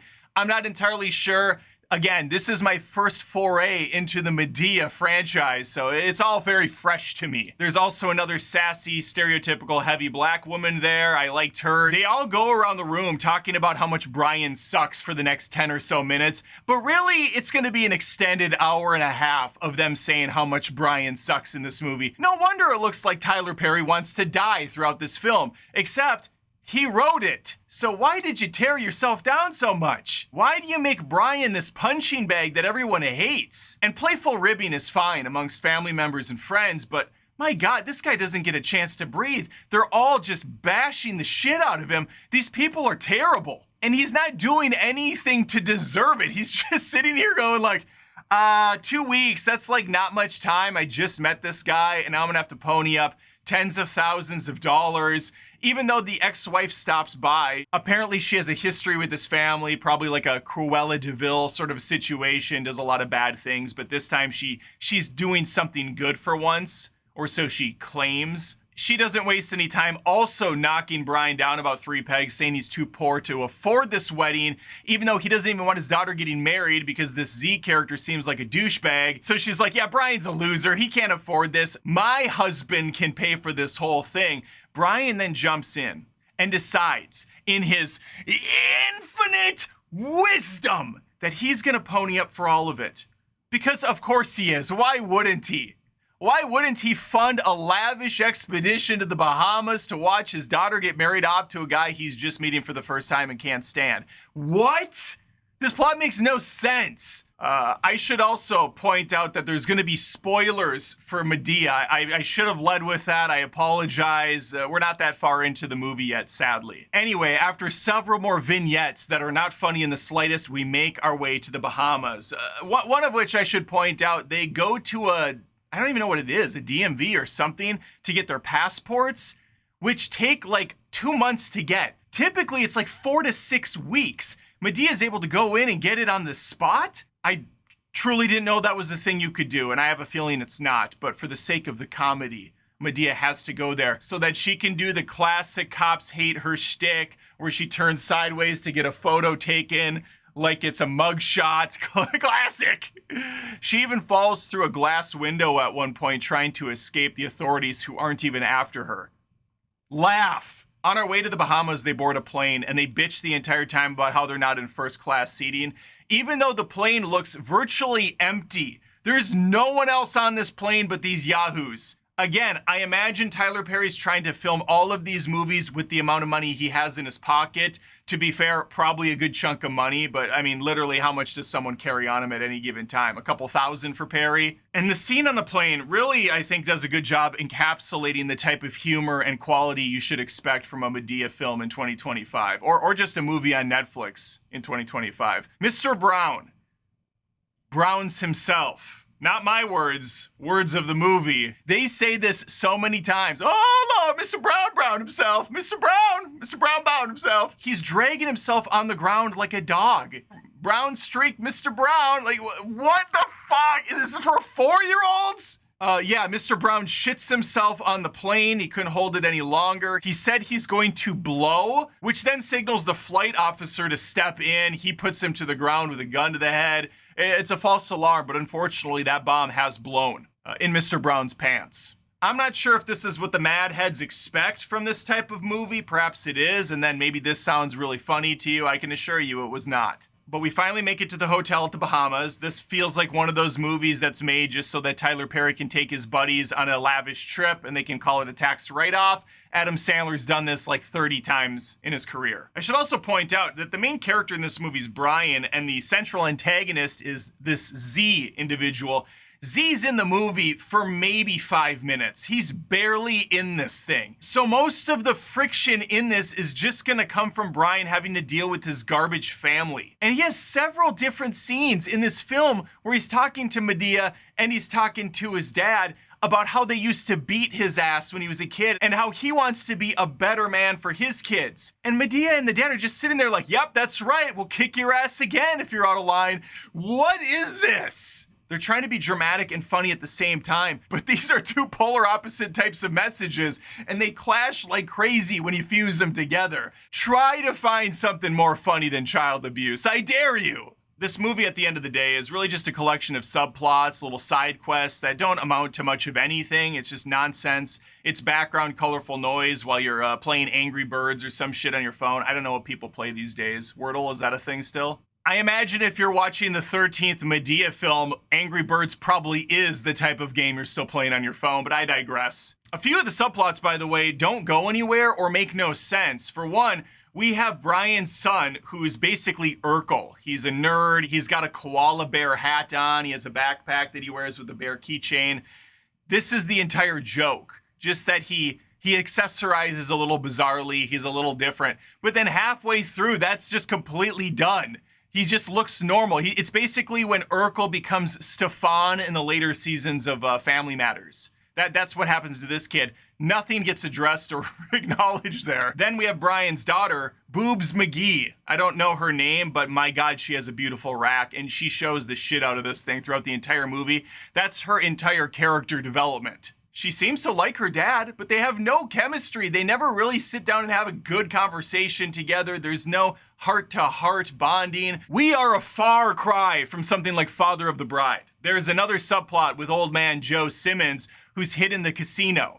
He's putting down $5,000 chips at a time because he realized that his son is paying for everything, so just charge it to the card. Charge it to the card. It's the lamest joke that's ever been done, and they play this thing for all of its worth. Everyone's charging everything to the card so that poor Brian can pay it at the end. Laugh. Brian's not funny. He doesn't give funny reactions to things. So when he gets the bill at the end, he again just looks like he wants to jump off the top of a water tower. And Madea and the gang are just like, good luck paying that off, asshole. High fives. Don't leave me hanging. High fives. We repeat everything. Don't leave me hanging. High fives. Anyway, he plays the casino, and every time we see him, he wins. So he puts $5,000 down, and he wins $5,000. So he now has $10,000 in one hand. We don't go back to him till later, where he again has a ton of money, and he keeps winning. He says he's losing, but we only see him win. But then it's revealed at the end of the movie that he did lose money.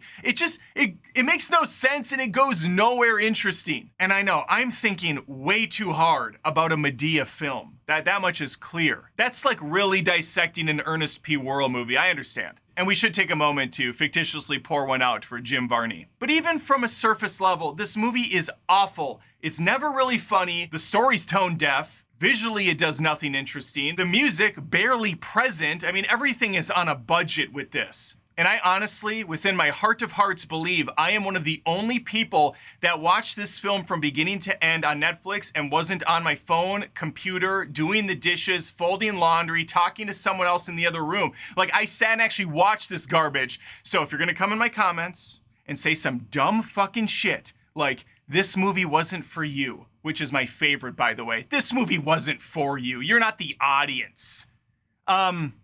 Who the hell is? People that like insulting, one-dimensional, lazy comedies with no effort put in? You're right.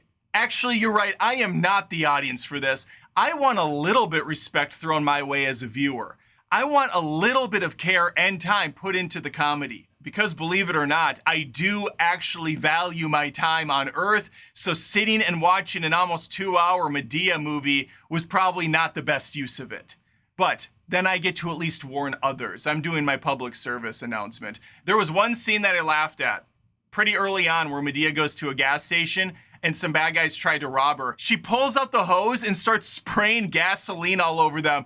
What are you gonna do? What are you gonna do? But then it gets ruined because Tyler Perry can't help himself. He has to overextend the scene and keep talking shit as this character, and it goes on far too long. But I did get a couple chuckles out of that.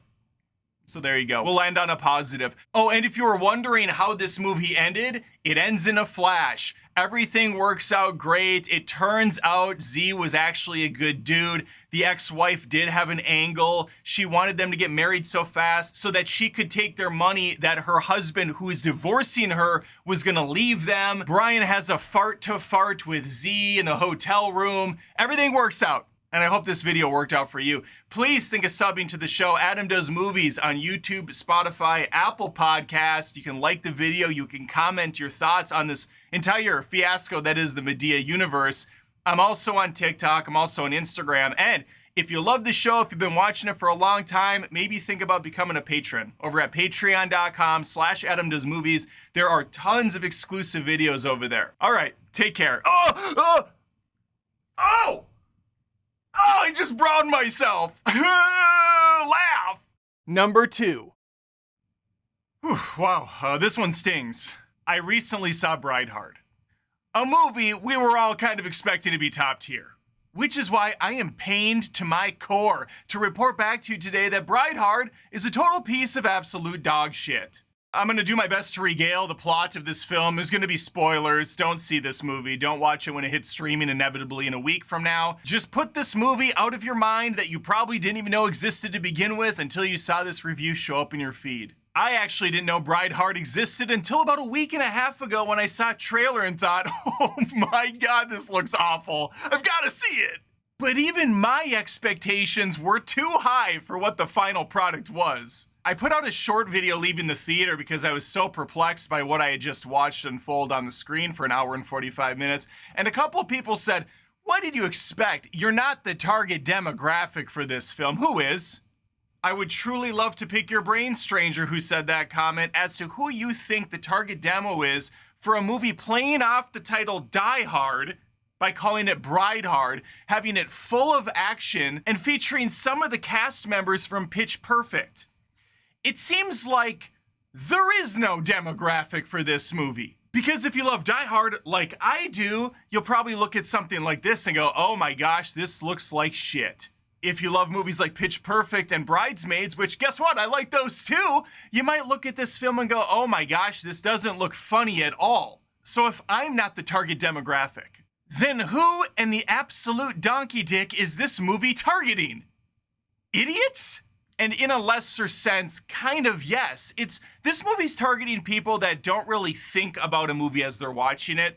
They want to be entertained for an hour and a half or so, see some pretty people do crazy things with some attempts at jokes. As long as the movie's moving fast, has some colorful pictures going on, they're pretty satisfied. Example for you, a real one. This scenario actually played out. As the movie ended, I got up and was walking out, and there was another gentleman in my row. I walked up to him and I said something. I never do this, but I thought there is zero chance anyone in this movie right now thought this was good. And so I said to him, wow, that was awful. He replied, yeah, you know what? For what it was all right. The fuck does that mean? For what it was? What was it? Shit? I don't even know how someone says that with a straight face. Oh, you know what? For what it was okay. Is that where the bar is now for entertainment? Is that where we're at? You know, for a trashy, low-budget movie with no jokes and terrible acting and horribly casted characters, not bad for what it was. Okay. Like, dude, have some standards. You paid money to go to this film. I'm on the AMC A-list because I'm a big deal. No, all that means is I pay $25 a month and I can see up to 4 movies a week. I chose to use my 4th movie on Brideheart because how could I not? Anyway, enough preamble. Let's get to the actual review. Let's get to the bulk of this. There's going to be spoilers because, again, this movie's awful. Why would you care? There's nothing to spoil. The whole movie's a spoil. And you know what? They could very well make a Bride Hard 2 if this thing makes more than $1,000 at the box office, because I refuse to believe any money was actually put into this film. It had to have been done for charity, to maybe give some of these ladies some work. Well, the ladies and Stephen Dorff, who's for some reason in this. Stephen Dorff, how the mighty have fallen. This is Deacon Frost from Blade, people. Deacon Frost is in this, and he's just phoning it in. And that's the best performance you're gonna get out of Bride Tard. The big draw for this movie is obviously gonna be Rebel Wilson and Anna Camp. The Pitch Perfect gals are back, baby! And they're bringing with them some sass and a little bit of whoop ass. It's Betsy's big day. Anna Camp plays the bride in this film. She's getting married! Her best friend slash maid of honor, Sam, played by Rebel Wilson, obviously gonna be attending the wedding, but she's been kind of estranged for many years due to the fact that she's a secret agent. But that's not what she tells her friends. No. She's undercover. She cannot release that information. So instead, she pretends she's a cat something. I don't remember what the term is. But essentially, she decks out cats for best in show type of things. It doesn't matter. This joke's never funny. Once in a while, she'll bring it up. She'll show some photos of cats. It's just the most low-effort garbage you could possibly imagine. Think of the laziest, most low-effort thing you've ever watched straight to streaming, or even maybe Richard Pryor to streaming when things just went to cable TV. Knock that film's quality down by about 50%, and you're gonna find yourself meeting eye to eye with Bride Hard. I think the saddest part in all of this is Anna Klumsky's here. She was in the critically acclaimed, highly fantastic Veep. And then she moved on to do a bunch of bullshit afterwards. She's essentially the female version of Aaron Paul. I had a feeling we were gonna be in trouble as soon as the credits started up on this movie. On the left, we see the names of the people in the film. They're called actors. That's what we refer to them in the business. On the right, there's the little Polaroid thing, think Happy Gilmore. The old film footage of our two friends hanging out as children. As soon as that 30 seconds is over, we then get a full screen years later. I don't remember how many years it's been. It doesn't matter. But what? What was the point of even showing that shit? This is not an interesting way to set up a film, especially when there's no context behind what's going on here. Anyway, Rebel Wilson is a secret agent in this movie, and you might be thinking to yourself, hey, good for Rebel Wilson. She lost a bunch of weight. She's on that Ozempic bandwagon. Face pretty thin. Body's still not like in fit shape for a secret agent, but I guess whatever, we'll see what she can do. She can't do anything because every time an action scene breaks out, you're gonna be looking at her stunt double from a distance, from a bird's eye top-down view, from an over-the-shoulder shot, any way to mask the fact that Rebel Wilson is doing absolutely nothing in this movie, which is also kind of sad because none of the action in this movie is even impressive. Like, I think I could do all of the shit that's in this film, but because it's Rebel Wilson, she's not gonna be able to do much more than hold up a tray and make a dumb face. Ah! Ah!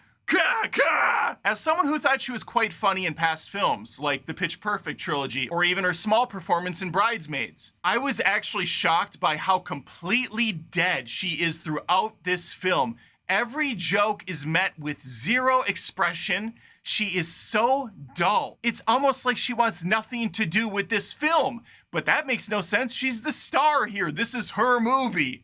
Anna Klumsky's character is Virginia. She does not like Sam. She wanted to be the maid of honor. She's jealous. And because she's so determined, and because Sam's such a shit friend who's constantly leaving to go on little missions that aren't exciting or fun to watch, Virginia's able to slip right in there and actually becomes the maid of honor. Which leads me to a scene I want to bring up to just pinpoint how dumb this movie is. They're at a bar for the bridal shower. Sam gets a call. She has to go out on the lamest mission ever. Meanwhile, she sets up a distraction of kind of fit guys, not the most impressive, strippers or just exotic dancers she could come up with. They're getting loose and drunk, and before you know it, Betsy's hurling into a bucket, unable to really speak. Which makes the next night sequence all the more puzzling, where it's announced the ladies have put together a choreographed dance for the whole audience.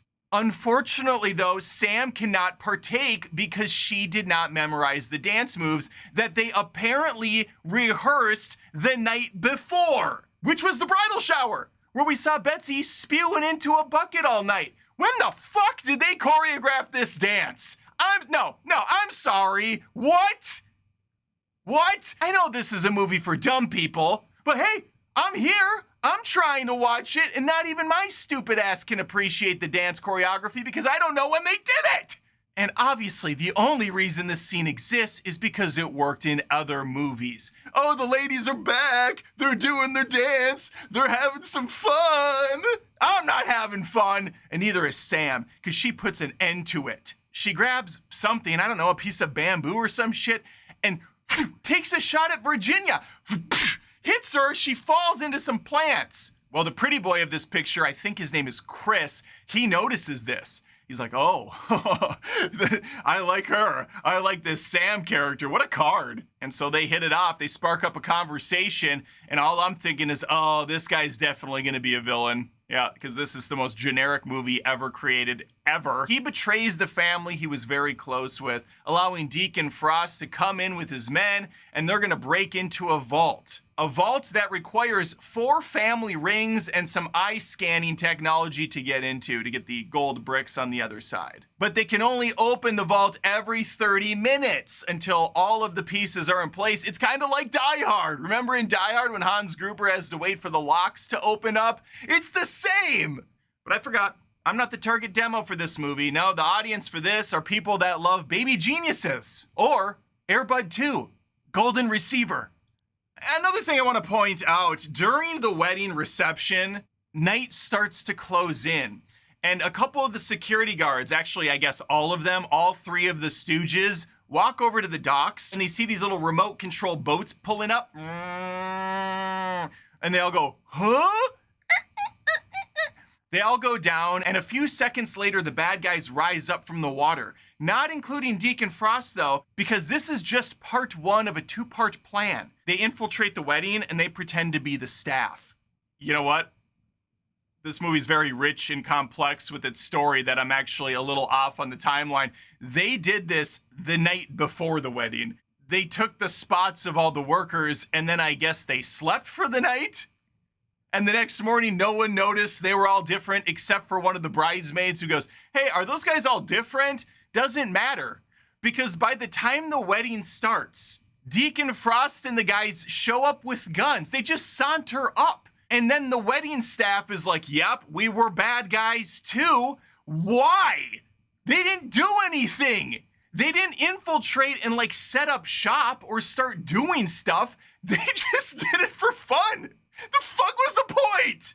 They weren't there to case the joint out. They weren't there to let them in the back door. They just pretended to be workers because they wanted to pick up an extra shift or something. It's like, all right, not only are we gonna rob these poor bastards, but I want to bunch you to take over ahead of time and you'll get paid for bussing tables and for throwing flowers. It's brilliant. We're double dipping on this one, boys.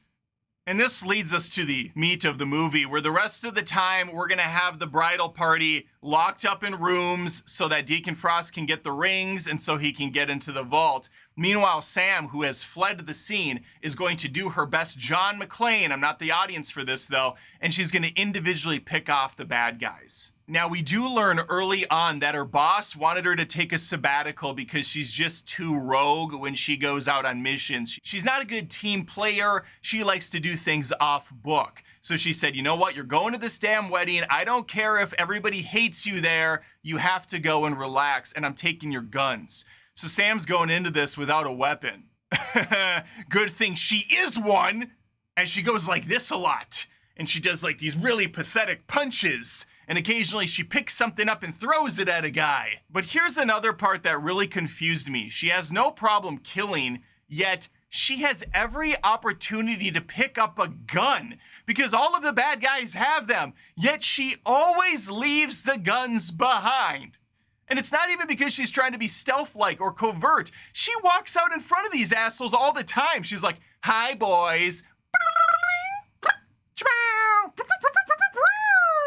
After her! One of my favorite parts of the film, which is hard to even say my favorite because the whole movie is my favorite part. It's also wonderful. She goes flying out of a window a couple stories up, smashes through a semi-truck, and not even 3 seconds go by, and the bad guy looks out the window, sees that she fell through the vehicle, and she's just cartoonishly dead on the ground. There's even what appears to be blood under her head. Check it out! Now, we obviously know she's not dead, but I'd like to play out the scenario for you.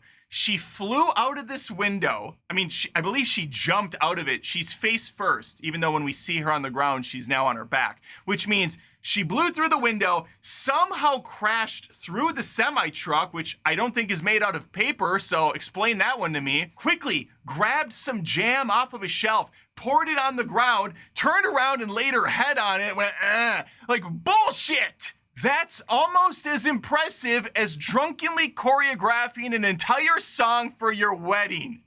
Bad guy goes out there, checks things out. Of course, she's like, surprise, asshole! Beats him up, doesn't take his gun because we don't take guns for no reason at all. And then she's off to the next action sequence. I want to point something else out because this is a low budget, low effort pile of crap movie that insults its audience by even existing. There's, of course, product placement. 2 times. There's bags of Lay's chips. Lay's produces different types of chips, so you see a couple different products here. The first one we see is when Rebel Wilson is getting the worst massage ever. She's laying awkwardly on her back, and there's just this perfectly propped bag of Lay's potato chips. Everything else in the movie is prepared by chefs. There's a bunch of different desserts, a full spread of beautiful looking food, and then for some reason just a fucking bag of Lay's chips sitting on a table. Then in a later scene, one of the hostages just eating chips in front of us, the bag out perfectly. It's not as obnoxious as Pepsi Web, where Madam Web's walking around with a Pepsi can and a Pepsi sign falls and kills someone. No, it's not Pepsi Web, but it's pretty damn close. This is Lay's hard, on top of being lazy. Oh my God, there's just so much bad in this movie. It's almost hard to even know where to keep going with it. Let's just cut to the chase. Scene at the end of the film where Rebel Wilson is fighting on top of one of those giant fan boats. And folks, I'm not shitting you. This has some of the worst green screen I've seen since ever. I've never seen anything worse, to be quite frank with you. You can be Diane. Listen, Diane, the fight that's on here consists of Rebel Wilson kind of rocking around, and I think she grabs a chain at one point and wraps it around the bad guy and whips him off the boat. And then Chris, or whatever Pretty Boy's name is, jumps on the boat as well. They could have killed him earlier in the movie, but they left him alive for no reason. Sam, Rebel Wilson's character, looks at him and she goes, I'll see you next time. And then he goes after him right away to try to kill him. This just make sense. This movie ends, like every single shitty movie does, with the dance number. The whole wedding party celebrates the fact that Sam has been uncovered as a secret agent. They're all fine, though. She can keep being an agent, even though, you know, it was against protocol to say who you are, and it would never fly for a second in the real world, but it's fine. Only like 60 people found out.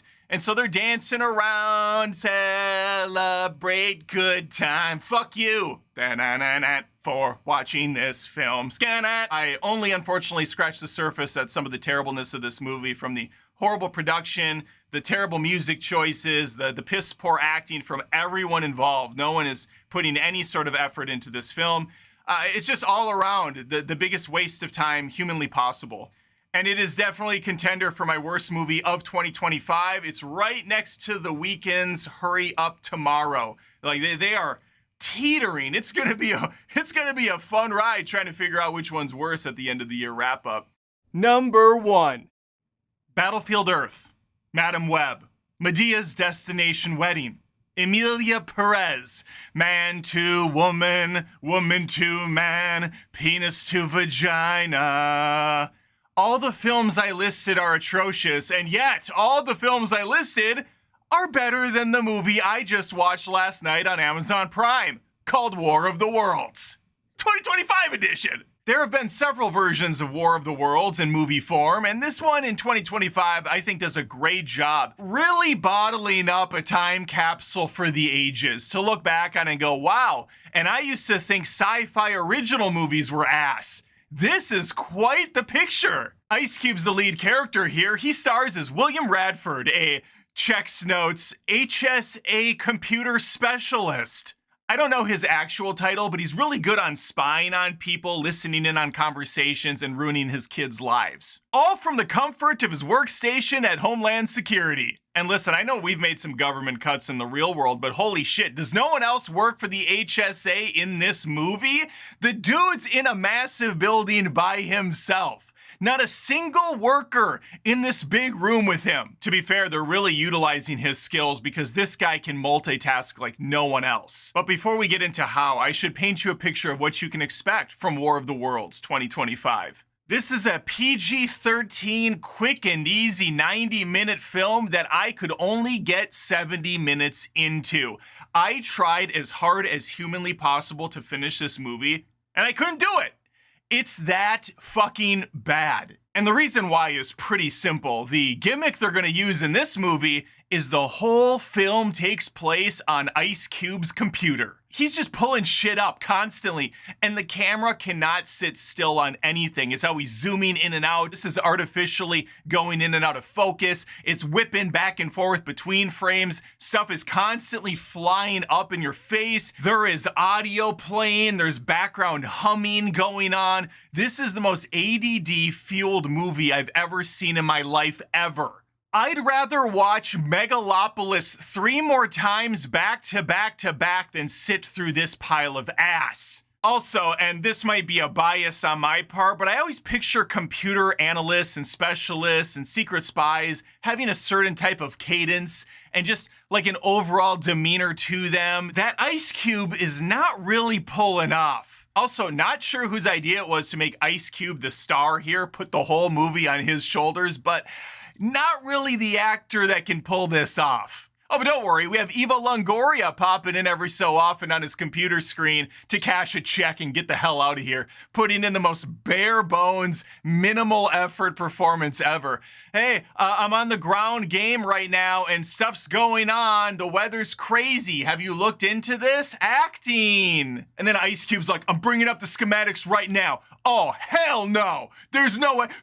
Let me type in. Oh, I got my son calling me. Skip boop, beep boop, beep boop. Oh, let me answer. Yeah, what's up, son? I don't really like you very much. Yeah, you have something important to tell me about all the crazy anomalies going on with the weather? I don't have time for this shit. No, I don't want to hear. What do you mean you have super important information? I don't want to hear it. Hangs up on him. He's like checking into the Pentagon and stuff. And then he goes, oh, I should probably spy on my daughter a little.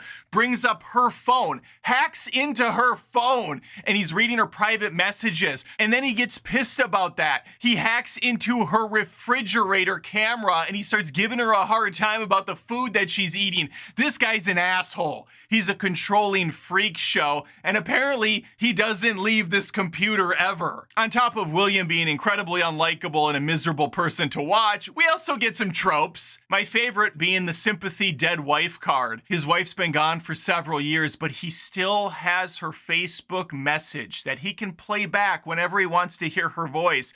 And that message goes something like this. Hey, sweetie, make sure to take out the garbage and be nice to the kids. He's an asshole to both of them. And legends say that that garbage never got taken out, seeing as he doesn't leave this building.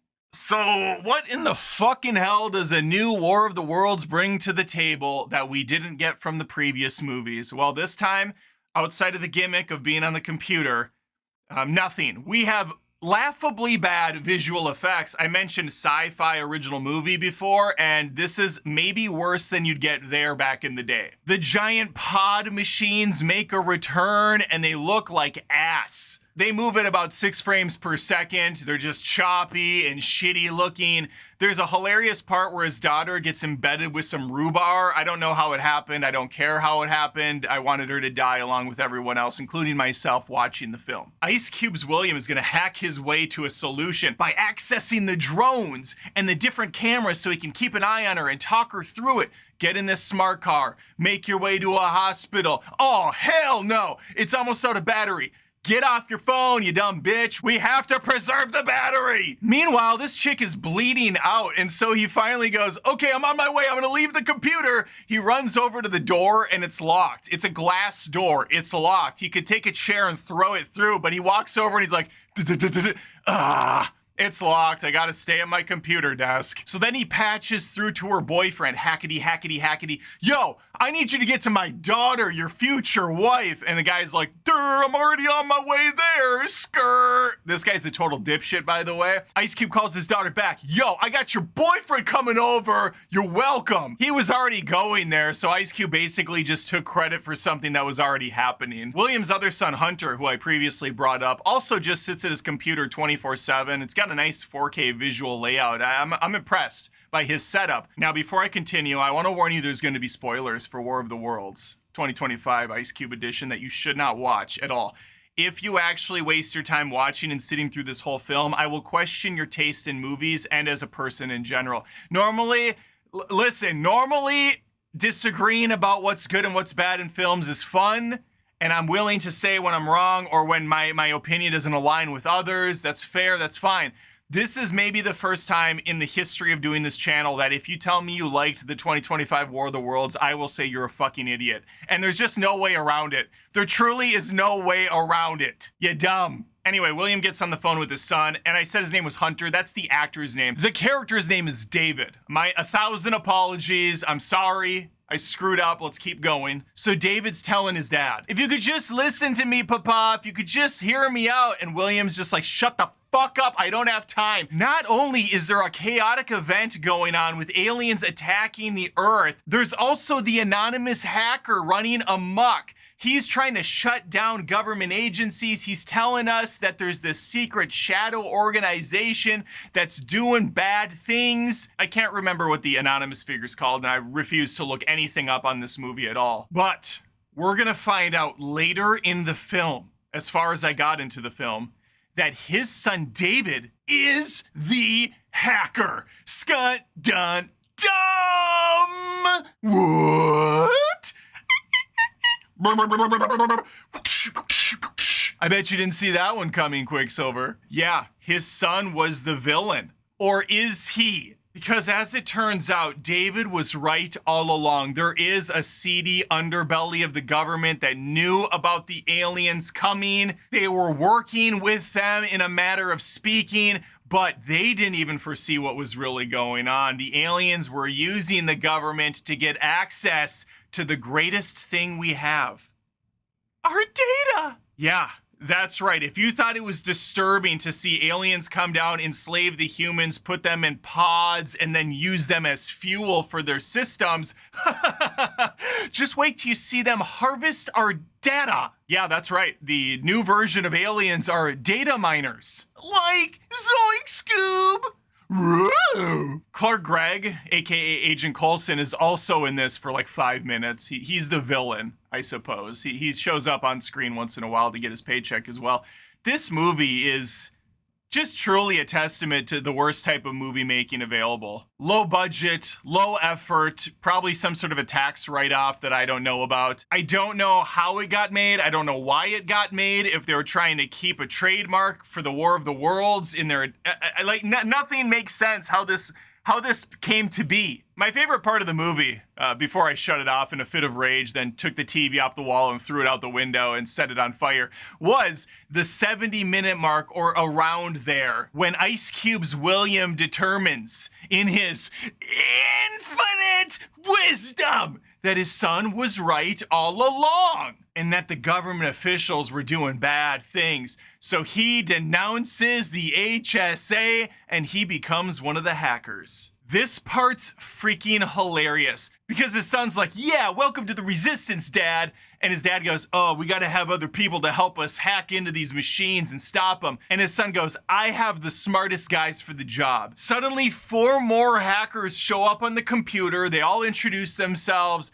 This is about 5 minutes of the movie, and then they're all immediately killed when their locations are compromised, thanks to William. His son David is the only one that survives because he had a decoy location that the aliens went to. He's not stupid enough to broadcast his real location, like his friends that just died and they didn't seem to really give a fuck about. I did kind of fast forward through the last 10 or so minutes just to see where this was gonna go. I saw Ice Cube at one point running in a hallway. I'm surprised he could even run after sitting on his fucking ass for what had to have been a couple weeks of shooting straight.